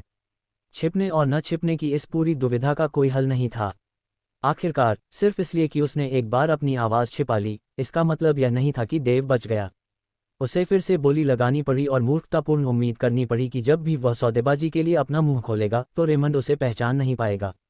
देव का डर निराधार नहीं था। जिस क्षण रेमंड ने उसकी कर्कश आवाज़ सुनी, उसने अपनी दिशा में देखा, मानो आवाज़ ने घंटी बजा दी हो। वह आगे की ओर झुका और भीड़ में आवाज़ के स्रोत का पता लगाया। जब उसने आखिरकार उस कोने की ओर देखा जहां देव खड़ा था, तो देव के पास भागने या छिपने के लिए कोई जगह नहीं थी। तो और क्या, देव ने खुद को एक कड़वी मुस्कान की अनुमति दी। जब देव और रेमंड के बीच नाटक चुपचाप चल रहा था, तो एक सेक्सी आवाज़ ने तनावपूर्ण माहौल को विचलित कर दिया। किसी तरह यह आवाज़ नीलामीकर्ता की तुलना में अधिक आकर्षक लग रही थी। तुम बहुत उदार हो मेरे लड़के, एक महिला ने धीरे से और कामुक रूप से कहा। लेकिन यह अफसोस की बात है कि मैं भी ये तलवारबाजी खरीदना चाहती हूँ। मुझे खेद है, लेकिन मैं 230,000 महत्वपूर्ण ऊर्जा क्रिस्टल की पेशकश करूंगी। महिला ने खुद से ही हंसते हुए कहा। उसने बिना किसी हिचकिचाहट के 20,000 महत्वपूर्ण ऊर्जा क्रिस्टल को चिन्हित करके अपना दृढ़ संकल्प दिखाया था। उसकी आकर्षक आवाज़ ने तुरंत देव से ध्यान हटाकर उसकी ओर आकर्षित कर लिया। और सही भी था, उसका फिगर बहुत ही शानदार था, हॉट और स्लिम दोनों। जब वह तेंदुए के प्रिंट से ढकी कुर्सी पर बैठी थी, तो उसे देखकर कोई भी हैरान रह गया। वह विलो की तरह कोमल और एक मोहक महिला की तरह आकर्षक लग रही थी। ये ट्रिश है, फ्लावर ब्लूमिंग सेक्ट की ट्रिश। भीड़ में से किसी ने उत्साह में जोर से कहा, इस बोली लगाने वाले को पहचान कर खुश। फ्लावर ब्लूमिंग सेक्ट की एक से अधिक वजहों से पौराणिक प्रतिष्ठा थी। वायलेट ऑर्किड साम्राज्य में एक प्रसिद्ध संप्रदाय, पारंपरिक बिग फाइव के अलावा इसके सदस्य ज्यादातर महिलाएं थीं, जो ट्रिश की तरह ही थीं। 240,000 महत्वपूर्ण ऊर्जा क्रिस्टल, देव ने बिना किसी दूसरे विचार के कहा, एक ऐसे लहजे में जो किसी को भी ऊपर जाने की चुनौती दे रहा था। ओह मेरे प्यारे लड़के, देखो, मैं वास्तव में ये तलवारबाजी खरीदना चाहती हूँ और इसे अपने संग्रह में शामिल करना चाहती हूँ, सभी चीज़ों में से। क्या तुम इसे मेरे लिए छोड़ सकते हो? तुम बहुत प्यारे लड़के हो और मैं तुम्हें बहुत पसंद करती हूँ, इसलिए क्या तुम इसे मुझे देकर मेरे स्नेह का बदला चुका सकते हो? ट्रिश ने पूछा, अभी भी चुलबुली मुस्कान के साथ। देव को तलवारबाजी छोड़ने के लिए लुभाने के लिए वह उसे घूरती रही। वह एक नज़र में बेहद सुंदर और आकर्षक थी। इस तरह के अनुनय के सामने बहुत कम पुरुष अपनी जगह बनाए रख पाते। वास्तव में उसने अब कमरे में एक से अधिक पुरुषों के अंदर यौन भावनाएं जगा दी थीं। अपने पेट के गड्ढों में आग महसूस करते हुए उनमें से कुछ ने खुद को उसके गर्म और कोमल शरीर से दबाने की कल्पना भी शुरू कर दी। वे अपने मन में कल्पना कर सकते थे कि कैसे वे उत्तेजित हो जाएंगे और सुंदरता की कराह सुनकर और खुशी से सांस छोड़ते हुए खुद को खो देंगे, क्योंकि वे उसके गुलाबी होठों का स्वाद लेंगे। लेकिन ये देव के लिए बिल्कुल भी कारगर नहीं था। क्या तुम मजाक कर रहे हो? ये संग्रहकर्ताओं के लिए नहीं है। इसे सिर्फ शेल्फ पर रखने के लिए मोल तोल करना कितना बेकार है। देव ने मन ही मन शिकायत की, अगर मैं इसे आपको सौंप दूं तो मैं मूर्ख बन जाऊंगा। तलवारबाजी का एक सेट बेकार हो जाएगा अगर कोई इसे सीखे और अभ्यास न करे। देव ने सोचा, अपनी आंखें नापसंदगी से घुमाते हुए। 2,50,000 महत्वपूर्ण ऊर्जा क्रिस्टल, 2,60,000 महत्वपूर्ण ऊर्जा क्रिस्टल, 2,70,000 महत्वपूर्ण ऊर्जा क्रिस्टल। देव की झुंझलाहट के लिए अचानक से ऑफर बढ़ने लगे। एक के बाद एक कई साधक बोली लगाने के लिए शामिल हो गए, ये देखकर कि देव और ट्रिश इसके लिए प्रतिस्पर्धा कर रहे थे। उनकी लापरवाही से उत्साहित होकर कुछ साधकों ने सोचा कि या तो लेडी लक या ट्रिश उन पर अपना ध्यान बरसाएगी। इसलिए एक बार जब बोली में इस तरह का उत्साह भर गया तो कीमत बढ़ती चली गई। जल्द ही फूल खिलने वाला संप्रदाय देव के साथ तलवारबाजी के लिए संघर्ष करने वाला अकेला नहीं था। कई अन्य शक्तिशाली संप्रदाय इसे हासिल करने की दौड़ में कूद पड़े थे। नीलामीकर्ता अब तक खुश था। प्रतिस्पर्धा को और बढ़ाने के लिए चांदी की जीभ वाली महिला बोलियां लगाती रही और कीमत बढ़ाती रही, जब तक कि इस भ्रामक तलवारबाजी के लिए बहुत ही कम समय में 3 लाख महत्वपूर्ण ऊर्जा क्रिस्टल की पेशकश नहीं हो गई। इस बिंदु पर कुछ साधकों ने और अधिक जाने का मन बनाया और प्रतियोगिता बंद होने से पहले कीमत में 30,000 ऊर्जा क्रिस्टल की वृद्धि हुई। देव ने 3,30,000 महत्वपूर्ण ऊर्जा क्रिस्टल की पेशकश की थी। अपनी आखिरी बोली के बाद आखिरकार सभी को शांत होते देख देव ने राहत की सांस ली। वे साधक मुख्य रूप से इसलिए प्रतिस्पर्धा करने के लिए तैयार थे क्योंकि यह एक लेवल 4 मार्शल आर्ट कौशल था। लेकिन चूंकि इसकी कमियां सभी को दिखाई दे रही थीं, इसलिए यह आखिरी बोली से अधिक कीमत के लायक नहीं था, खासकर उन लोगों के लिए जो इसका सही इस्तेमाल भी नहीं कर सकते थे। 330,000 महत्वपूर्ण ऊर्जा क्रिस्टल। क्या मैं 340,000 महत्वपूर्ण ऊर्जा क्रिस्टल सुन रहा हूँ? नीलामीकर्ता ने जोर दिया। 330,000 महत्वपूर्ण ऊर्जा क्रिस्टल। कोई और प्रस्ताव? उसने फिर पूछा। भीड़ की ओर देखते हुए वह बेहतर प्रस्ताव की प्रतीक्षा कर रही थी। लेकिन जब उसने पाया कि अधिकांश साधकों ने अपना सिर हिला दिया, तो उसने अपना हथौड़ा उठाया और हथौड़े की कीमत तय करने वाली थी। रुको, किसी ने अचानक मांग की। उसकी आवाज में गुस्से का भाव था। नीलामीकर्ता रुक गया और अपने चेहरे पर उलझन भरी नजर के साथ उस आदमी को देखने के लिए मुड़ा। ये रेमंड था। नीलामीकर्ता एक पल के लिए आश्चर्यचकित हो गई, लेकिन उसे उठते देख वह फिर से मुस्कुराई और पूछा, फ्लेमिंगसन वैली से हमारे प्रतिष्ठित अतिथि, मैं आपकी कैसे मदद कर सकती हूँ? रेमंड ने उसे इतना महत्वपूर्ण नहीं समझा कि वह तुरंत उसका जवाब दे सके। इसके बजाय उसने लोगों की निगाहों को अनदेखा किया और देव की ओर एक सख्त नज़र डाली, जो फिर से अंधेरे कोने में छिपने की कोशिश कर रहा था, ये जानते हुए कि आगे क्या होने वाला है। कुछ नहीं, ये सिर्फ इतना है कि मैंने इस भ्रामक तलवारबाजी में अचानक रुचि ले ली है, क्योंकि मेरा एक मित्र। मैं 3,50,000 महत्वपूर्ण ऊर्जा क्रिस्टल दूंगा। रेमंड ने ठंडी, कठोर आवाज में घोषणा की। देव ने हार मानकर दीवार पर झुक गया, उसके चेहरे पर एक व्यंग्यात्मक मुस्कान फैल गई। चाहे आप इसे पसंद करें या नहीं, ऐसा लग रहा था कि रेमंड वैसे भी उसके पीछे पड़ा हुआ था। अध्याय 158 तलवारबाजी प्राप्त की। रेमंड ने देव को भी पहचान लिया। उसे देखने के बाद उसने महसूस किया कि देव को तलवारबाजी में बहुत दिलचस्पी थी, इसलिए उसने भी इसके लिए बोली लगानी शुरू कर दी। कुछ ही समय में बोली की कीमत 350,000 महत्वपूर्ण ऊर्जा क्रिस्टल तक बढ़ गई। जब देव तलवारबाजी पुस्तक खरीदने वाला था तो कीमत अचानक 20,000 महत्वपूर्ण ऊर्जा क्रिस्टल तक बढ़ गई और ऐसा लगा कि यह बढ़ती ही जा रही है। वह इससे निराश था। हालांकि उसके स्पेस रिंग में अभी भी 400,000 से अधिक महत्वपूर्ण ऊर्जा क्रिस्टल थे, लेकिन वह अपना सारा पैसा तलवारबाजी पर खर्च नहीं करना चाहता था। उसे अपने भविष्य के अभ्यास के लिए अभी भी अन्य संसाधनों की आवश्यकता थी और खरीदने के लिए अन्य चीजें भी थीं। वह तलवार पर इतना पैसा कैसे खर्च कर सकता था? कौशल ही। इस पर विचार करते हुए उसने रेमंड को घूर कर देखा। उसने क्रोध में अपनी मुट्ठियां भींच लीं और उसके शरीर में उबलती हुई ऊर्जा भर गई। अगर वे अकेले होते तो वह पहले ही कूद पड़ता और रेमंड को मुक्का मारता, उसके वेश्यावत चेहरे को कुचल देता। लेकिन वह यहाँ ऐसा नहीं कर सकता था। सामग्री सर्वाधिकार कॉपीराइट 2024 नोवेल ड्रामा ऑग है। ठीक है, शांत हो जाओ देव। चीजों को सीधा करने का हमेशा एक तरीका होता है। जब दूसरा पक्ष तुम्हारा फायदा उठा रहा हो तो परेशान मत हो। ये तुम्हारे लिए अच्छा नहीं है। देव ने इन शब्दों के साथ खुद को शांत किया और एक गहरी सांस ली। फिर उसने एक और बोली की घोषणा की। 360,000। उसका स्वर शांत और उदासीन था, जैसे कि वह एक अमीर लड़का था जो गलत महसूस करता था और लापरवाही से काम करता था, और सैकड़ों हजारों महत्वपूर्ण ऊर्जा क्रिस्टल उसके लिए कुछ भी नहीं थे। 370,000, रेमंड ने कहा। देव को पूरे समय खतरनाक तरीके से घूरते हुए उसने कीमत में 10,000 जोड़ दिए। 380,000, 390,000, 400,000। जैसे जैसे भयंकर लड़ाई जारी रही, देव और रेमंड कौशल पुस्तक के लिए आक्रामक रूप से बोली लगाते रहे। हालांकि देव का चेहरा शांत था, लेकिन अंदर से उसे ऐसा लग रहा था जैसे उसके दिल में चाकू घुसा दिया गया हो। लेकिन कौशल पुस्तक के लिए उसे गोली खानी पड़ी और रेमंड के सामने शांत दिखने की पूरी कोशिश करनी पड़ी। मास्टर, ये तलवार कौशल इतने सारे क्रिस्टल के लायक नहीं है। क्या हम यहीं रुकें? रेमंड के एक अनुचर ने पूछा, जो इस पूरे समय कार्यवाही देख रहा था।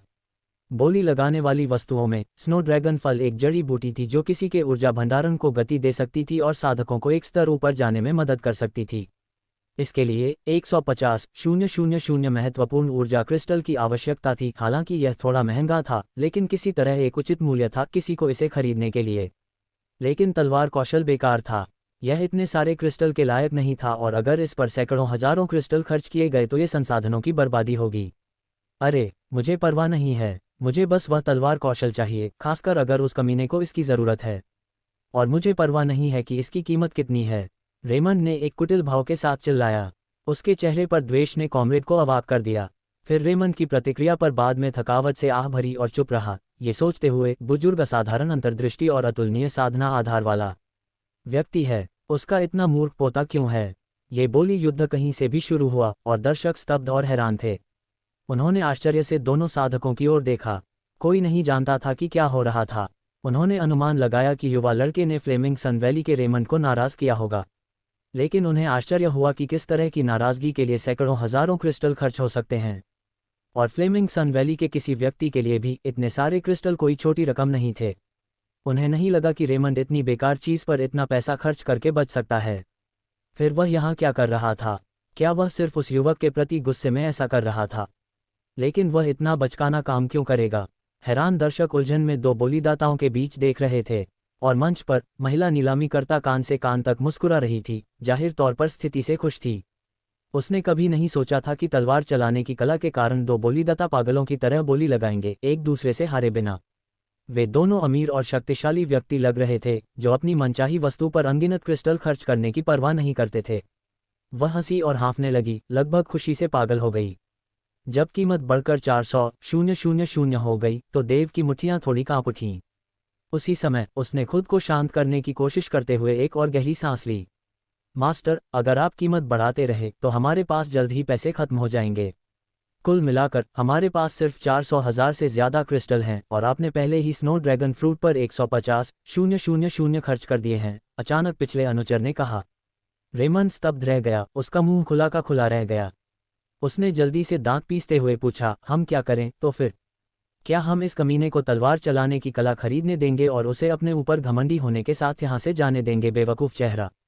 मास्टर, आपको उसके कारण इतने सारे क्रिस्टल खर्च करने की ज़रूरत नहीं है। यदि आप वास्तव में उसे चुनना चाहते हैं तो उसे तलवार कौशल प्राप्त करने दें, लेकिन केवल कुछ समय के लिए। मैंने उसे कुछ समय के लिए देखा है और मैंने देखा है कि उसकी साधना का आधार कम लग रहा था, जैसे ऊर्जा संग्रह क्षेत्र का 8वां या 9वां स्तर, या शायद उससे भी कम। लेकिन हमारे पास 2 पृथ्वी क्षेत्र हैं। जब वह तलवार कौशल खरीद लेगा तो हम उसे कहीं घात लगाएंगे। फिर हम। अनुचर ने एक सार्थक विराम के साथ उसके भाषण को चिन्हित किया। आपका मतलब है हमने उसे अभी जाने दिया, और जब नीलामी समाप्त हो जाएगी तो हम? रेमंड की आंखें उत्साह से चमक उठीं। अभी वह खुद को नियंत्रित करने में बहुत क्रोधित था और देव के साथ तलवार कौशल के लिए एक दूसरे के साथ प्रतिस्पर्धा शुरू करने से खुद को रोक नहीं सका। लेकिन जब कीमत बढ़ती रही तो उसके लिए ये भुगतान करना बहुत मुश्किल हो गया। उसे एहसास होने लगा कि अगर वह देव से तलवार कौशल छीन लेता है तो उसे बहुत नुकसान होगा। अब जब अनुचरों ने उसे याद दिलाया तो उसे मामले की गंभीरता का एहसास होने लगा और वह शांत हो गया। अपने विचारों में डूबे हुए उसने 2 विकल्पों को तौला और अपना विकल्प चुना। फिर वह अनुचरों की ओर मुड़ा, अपना सिर हिलाया और अपनी कुर्सी पर सीधा बैठने के लिए मुड़ा। उसके चेहरे पर एक गंभीर मुस्कान दिखाई दी और उसकी आंखें देव पर टिकी हुई थीं। वह धीरे धीरे पीछे झुका और चुपचाप प्रतीक्षा करने लगा। 420,000। इस बार जब देव ने अपनी बोली लगाई तो रेमंड चुप रहा, और अन्य साधकों ने भी अधिक कीमत की पेशकश नहीं की। अब भ्रामक तलवारबाजी आखिरकार देव की हो गई थी। हालांकि इसका मतलब यह भी था कि देव का खजाना फिर से खाली हो गया था। रेमंड के खिलाफ उस जीत के बाद भी वह अपमानजनक लेनदेन मूल्य के बारे में सोचकर निराश होने से खुद को नहीं रोक सका। नीलामी के बाद देव ने नीलामी घर के भुगतान कक्ष में 420,000 महत्वपूर्ण ऊर्जा क्रिस्टल का भुगतान किया और उसने सहमति के अनुसार भ्रामक तलवारबाजी के लिए कौशल पुस्तक का दावा किया। फिर पूरी तरह से चुपके से वह चुपचाप गंगा नीलामी घर से निकल गया। जब देव की आकृति नीलामी घर के प्रवेश द्वार से गायब हो गई तो कुछ लोग गेट के पीछे से बाहर आ गए। देव ने जिस रास्ते से लिया था उसका अनुसरण करते हुए वे धीरे धीरे उसका पीछा करते हुए इस तरह से चले कि कोई ध्यान आकर्षित न करे। थोड़ी देर बाद 1 दर्जन अनुचरों के साथ रेमंड भी नीलामी घर के द्वार से बाहर चला गया। इस बार तुम मुझसे बच नहीं पाओगे, देव, रेमंड ने दुर्भावनापूर्ण लहजे में बड़बड़ाया। उसके चेहरे पर बहुत खुशी और उम्मीद दिख रही थी, जबकि वह सोच रहा था कि देव को मारने से पहले उसे यातना देने के लिए वह सबसे क्रूर तरीका अपनाएगा। पीस टाउन के बाहर सूर्य संप्रदाय की ओर जाने वाली एक पहाड़ी सड़क पर देव धीरे धीरे अपना रास्ता बना रहा था। हालांकि रास्ते में उसने अपने आध्यात्मिक ज्ञान से आसपास के वातावरण पर नजर रखी और पाया कि कुछ आकृतियां उसका पीछा कर रही थीं। वह अच्छी तरह से जानता था कि उन लोगों को फ्लेमिंग सन वैली के रेमंड ने भेजा था, न केवल उनकी नाराजगी के कारण बल्कि इसलिए भी क्योंकि नीलामी घर में वापस आकर उसने रेमंड को कई अनुचरों के साथ देखा था, जिनमें पृथ्वी क्षेत्र के मास्टर कल्टीवेटर भी शामिल थे। तब भी देव को पता था कि जिस क्षण वह नीलामी घर छोड़ने का फैसला करेगा, रेमंड निस्संदेह उसके साथ कुछ करेगा। अपनी बात साबित करने के बाद जब से देव नीलामी घर से बाहर निकला, कई लोग उसका पीछा कर रहे थे।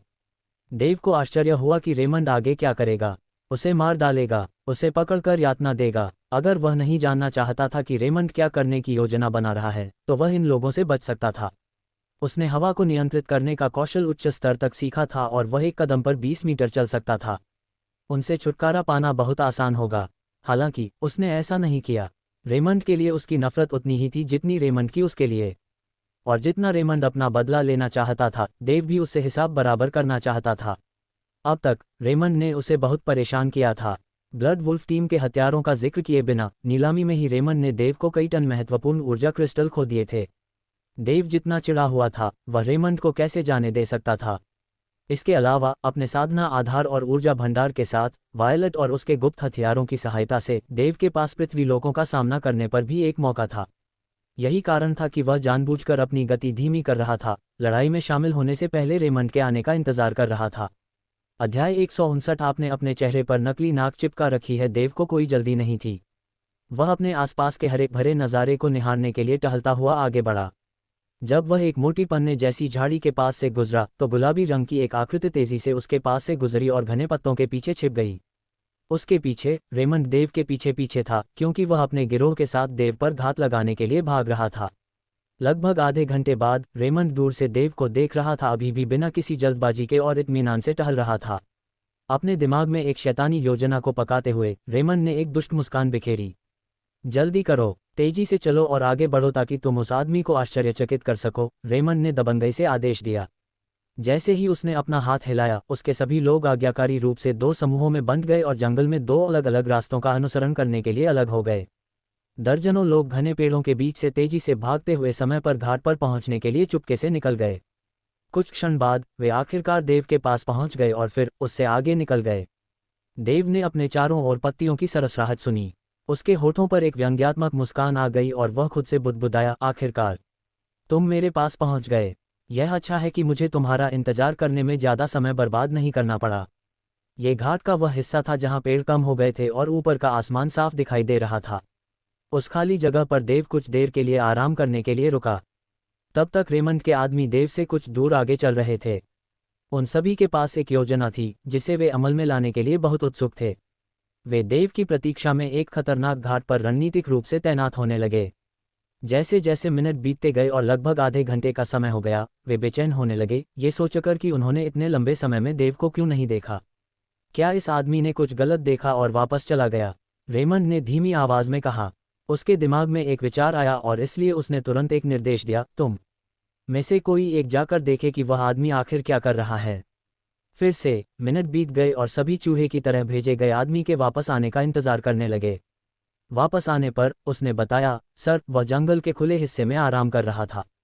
वह बस वहां लेटा हुआ था और आसमान को देख रहा था। यहाँ क्यों इंतजार कर रहे हो? जाओ, चलो फिर वापस चलते हैं, रेमंड ने फिर से आदेश दिया। वह इंतजार में और समय बर्बाद करने को तैयार नहीं था, क्योंकि वह देव को क्रूरता से प्रताड़ित होते देखने के लिए अधीर हो रहा था। अपने अंत में देव ने अपने स्पेस रिंग से एक छोटा कपड़ा बैग निकाला और फिर बैग से एक सरनी झंडा निकाला। ठीक है, ये देखने का मौका है कि यह 4 तरफा और 8 ट्रिग्राम सरनी कितनी शक्तिशाली है। फैनी के दादा ने उसे यह 4 तरफा और 8 ट्रिग्राम सरनी उपहार में देने के बाद देव ने इसका विस्तार से अध्ययन करने के लिए समय समर्पित किया था। इस पर एक मैनुअल था जो फैनी के दादा द्वारा उपहार के हिस्से के रूप में आया था। हमेशा की तरह सावधान, देव बैग में सरनी के साथ मैनुअल सहेजा था। मैनुअल में कहा गया था कि सरनी के झंडों में से एक को मुख्य ध्वज के रूप में जाना जाता था, जो पूरी चीज को तैनात करने के लिए केंद्रीय था। इसने निर्देश दिया कि मुख्य ध्वज को परिष्कृत किया जाना चाहिए ताकि सरनी के बाकी झंडों के साथ साथ 4 तरफा और 8 ट्रिग्राम सरनी को तैनात किया जा सके। ये सुनिश्चित करने के लिए कि उसने इसे सही तरीके से किया है, मैनुअल को एक बार फिर से पढ़ते हुए देव ने मुख्य ध्वज को जल्दी से परिष्कृत करना शुरू कर दिया। देव की योजना सरल थी, अर्थात रेमंड और उसके आदमियों के खिलाफ सरनी को तैनात करना और साथ ही यह पता लगाना कि 4 तरफा और 8 ट्रिग्राम सरनी वास्तव में कितनी शक्तिशाली थी। संयोग से रेमंड के कुछ आदमी पृथ्वी क्षेत्र में पहुंच गए थे। यह मापने का एक सुनहरा मौका था कि उसके पास मौजूद सरनी कितनी शक्तिशाली थी। देव ये जांचने की कोशिश कर रहा था कि क्या सरनी वास्तव में उन साधकों से लड़ने में प्रभावी थी जो पृथ्वी क्षेत्र के मध्यम चरण से नीचे थे, जैसा कि फैनी के दादा ने उसे बताया था। एरे ध्वज को अपने अंतरिक्ष वलय से बाहर निकालते ही देव ने बिना एक सेकंड बर्बाद किए एरे झंडों को एक के बाद एक दिशा में फेंक दिया। एरे झंडों को अब उस क्षेत्र की महत्वपूर्ण ऊर्जा को सक्रिय करना था और ऊर्जा की लहरें पैदा करनी थीं। उसके बाद झंडे उस क्षेत्र में एकीकृत हो जाएंगे और बिखर जाएंगे। देव द्वारा सभी एरे झंडों को बाहर फेंकने के बाद एकमात्र प्रभाव एक हल्का सुस्त धमाका था। नंगी फैली हुई जमीन के ऊपर का स्थान थोड़ा विकृत लग रहा था और फिर क्षणभंगुर प्रकाश की धारियां एक दूसरे के साथ किरणों को बुनना शुरू कर दीं। जमीनी स्तर पर रोशनी का स्रोत एरे झंडे दृढ़ और मजबूत खड़े थे। सभी एरे झंडे एक दूसरे के आसपास आ गए थे और पतले रंगों का प्रिज्म बनाने में सफल रहे थे। ऐसा लग रहा था कि यह उस स्थान पर बिना किसी बाधा के बह रहा था जिसे उसने चुना था। सीधे ऊपर आसमान में प्रकाश की धुंधली रेखाएं चुपचाप लगभग अदृश्य हो गईं। यदि कोई उन्हें देखने के लिए कड़ी मेहनत नहीं करेगा तो उनकी उपस्थिति कुछ हद तक एक रहस्य बन जाएगी। देव की आंखें बहुत आश्चर्य से चौड़ी हो गईं क्योंकि उसने देखा कि सरनी पूरी तरह से आकार ले चुकी थी। रोशनी की किरण मुख्य ध्वज की नोक पर जुड़ गई, जो खाली जमीन पर सरनी के आंदोलन, प्रक्षेपवक्र, ऊर्जा वितरण और हमले के नियमों को स्पष्ट रूप से रेखांकित करती है। देव ने इनका अध्ययन करते हुए आत्मविश्वास महसूस किया। पैरामीटर उसे और अधिक आत्मविश्वास इस बात से मिला कि जब तक उसके हाथ में मुख्य झंडा है तब तक वह अपनी इच्छानुसार सरनी के विभिन्न हमलों को ट्रिगर कर सकता है। ये सरनी मेरे आसपास की महत्वपूर्ण ऊर्जा को भी सक्रिय कर सकती है। ये चीज़ कितनी अद्भुत है, देव ने खुद से धीरे से कहा। सरनी के लिए प्रशंसा उसकी आंखों में चमक उठी जो सरनी पर बहुत अधिक केंद्रित थी, इसकी जटिलता से प्रभावित थी। मास्टर, क्या आपने सरनी को सफलतापूर्वक तैनात किया है? मुझे ऐसा क्यों लगता है कि इस स्थान पर ऊर्जा परिसंचरण में कुछ बदलाव हुए हैं। इस समय वायलट खाली जमीन के बगल में एक कांटेदार झाड़ी के अंदर छिपी हुई थी, क्योंकि उसने अपने विरोधियों पर अप्रत्याशित रूप से हमला करने की योजना बनाई थी। सरनी सफलतापूर्वक तैनात की गई है। वायलट, क्या आप भी सरनी को महसूस कर सकते हैं? हालांकि मैं व्यूह रचना को नहीं समझ सकती, लेकिन मैं कुछ बदलावों को पहचान सकती हूँ। गुरु, मैं स्वीकार करती हूँ कि मेरी आध्यात्मिक शक्ति आपकी जितनी शक्तिशाली नहीं है, लेकिन निश्चित रूप से ये तुलना में कम भी नहीं है। 9 पूंछ वाले राक्षस लोमड़ियां जन्मजात रूप से दुर्जय मानसिक शक्ति के साथ होती हैं, जिनमें से मैं भी एक हूँ। वर्तमान में मेरी मानसिक शक्ति पृथ्वी क्षेत्र के सभी साधकों से अधिक मजबूत है, लेकिन रहस्यमय क्षेत्र के साधकों से थोड़ी ही कमजोर है। ऐसा इसलिए है क्योंकि मानसिक शक्ति का प्रयोग करके भ्रम पैदा किए जाते हैं, वायलट ने उत्तर दिया। रेमंड, फ्लेमिंग सन वैली का लड़का आ गया है, देव ने अचानक लोमड़ी से फुसफुसाते हुए कहा, उसे चुप कराने के लिए। और फिर मक्खियों के झुंड की तरह दर्जनों साधक देव को फंसाने के लिए उसकी ओर दौड़ पड़े। प्रभारी व्यक्ति ने विस्मय के साथ मिश्रित पागलपन के भाव से देव को देखा। देव, हम फिर मिलेंगे। अपने दांत पीसते हुए रेमंड ने देव का अभिवादन किया। उसके कथन के बाद सन्नाटा छा गया और उसी क्षण रेमंड का चेहरा तमतमा उठा। हर बार जब वह सोचता कि देव उसे लॉर्ड स्टेवन के ठीक सामने बेहोश कर देगा तो उसके अंदर गुस्सा भर आता था। बेशक ये बहुत पहले हुआ था, लेकिन अपमान और घृणा अभी भी रेमंड के दिमाग में ताज़ा थी। वे उसकी आत्मा को परेशान और प्रताड़ित करते थे, उसकी स्थिति पर सवाल उठाते थे। जब से रेमंड एक छोटा बच्चा था, उसे वह सब कुछ मिल गया था जो वह चाहता था। फ्लेमिंग सन वैली संप्रदाय के एक शीर्ष बुजुर्ग का इकलौता पोता होने के नाते ये स्वाभाविक ही था कि वह बिगड़ा हुआ था। लेकिन अब समय के साथ वह एक स्वार्थी और अनियंत्रित वयस्क बन गया था। रेमंड अब इतना घमंडी हो गया था कि वह खुद को पूरी मानव जाति का अल्फा मानता था। अपने दादा की महान शक्ति के बल पर रेमंड को कभी इस तरह अपमानित नहीं किया गया था, लेकिन अब इस आदमी ने उसे अपमानित करने की हिम्मत की और उसके ऊपर उसके सामने बेशर्मी से खड़ा हुआ। देव ने घबराहट का एक भी संकेत नहीं दिखाया, बल्कि उसने रेमंड को घूर कर देखा और अपनी गंदी आत्मसंतुष्ट मुस्कान बिखेरी। ओह, कितना अजीब है। मुझे याद है कि जब हम पिछली बार मिले थे तब मैंने तुम्हारी नाक को कुचल दिया था। खैर, ये कैसे संभव है कि अब तुम्हारे चेहरे पर एक और नाक उगाए है? देव ने रेमंड को आश्चर्यचकित करते हुए उसकी नाक को घूरते हुए चिढ़ाया।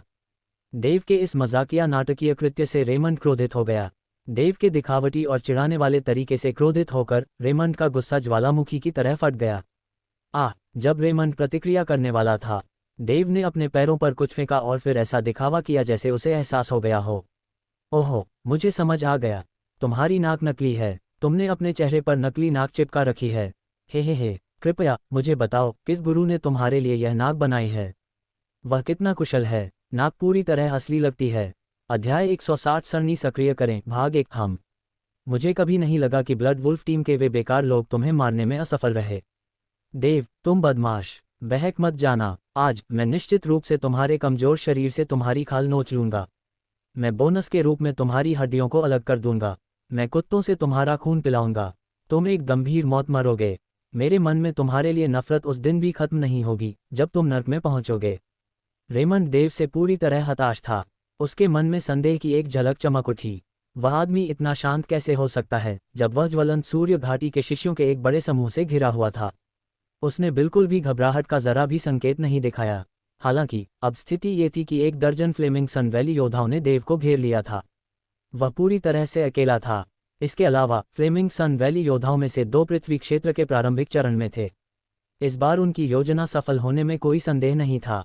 देव से निपटने के लिए बहुत सारे मजबूत योद्धा थे। वह ऊर्जा एकत्रीकरण क्षेत्र में बस एक गरीब आदमी था। चलो, मेरे लिए उस कमीने को पकड़ो।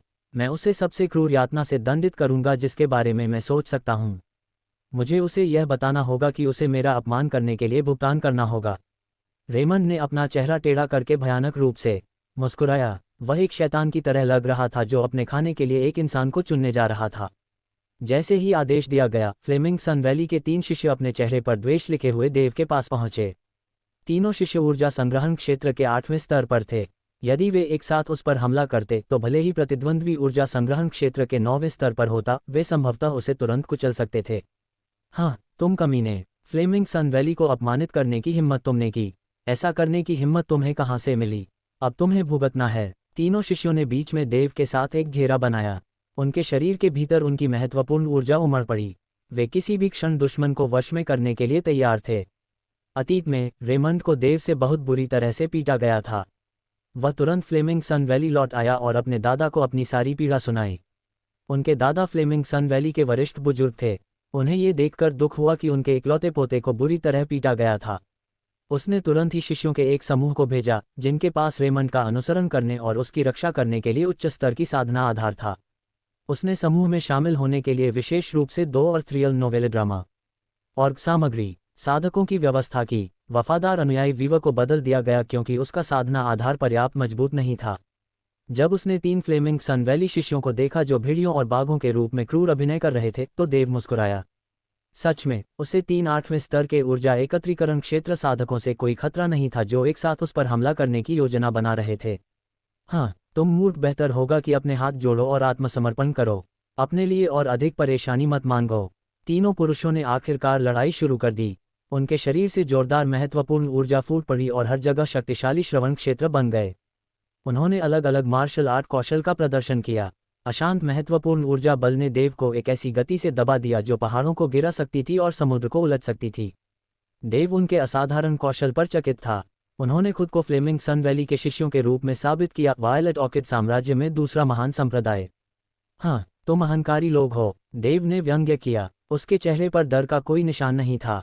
उसने अपनी बाईं मुट्ठी बंद की और अपनी जादुई शक्ति को सक्रिय किया। उसने उस शिष्य को मुक्का मारा जो उसके सबसे करीब था। उसकी भुजा में कंपन हुआ और एक जादुई शक्ति निकली जिसने उस पर आने वाली महत्वपूर्ण ऊर्जा को नष्ट कर दिया।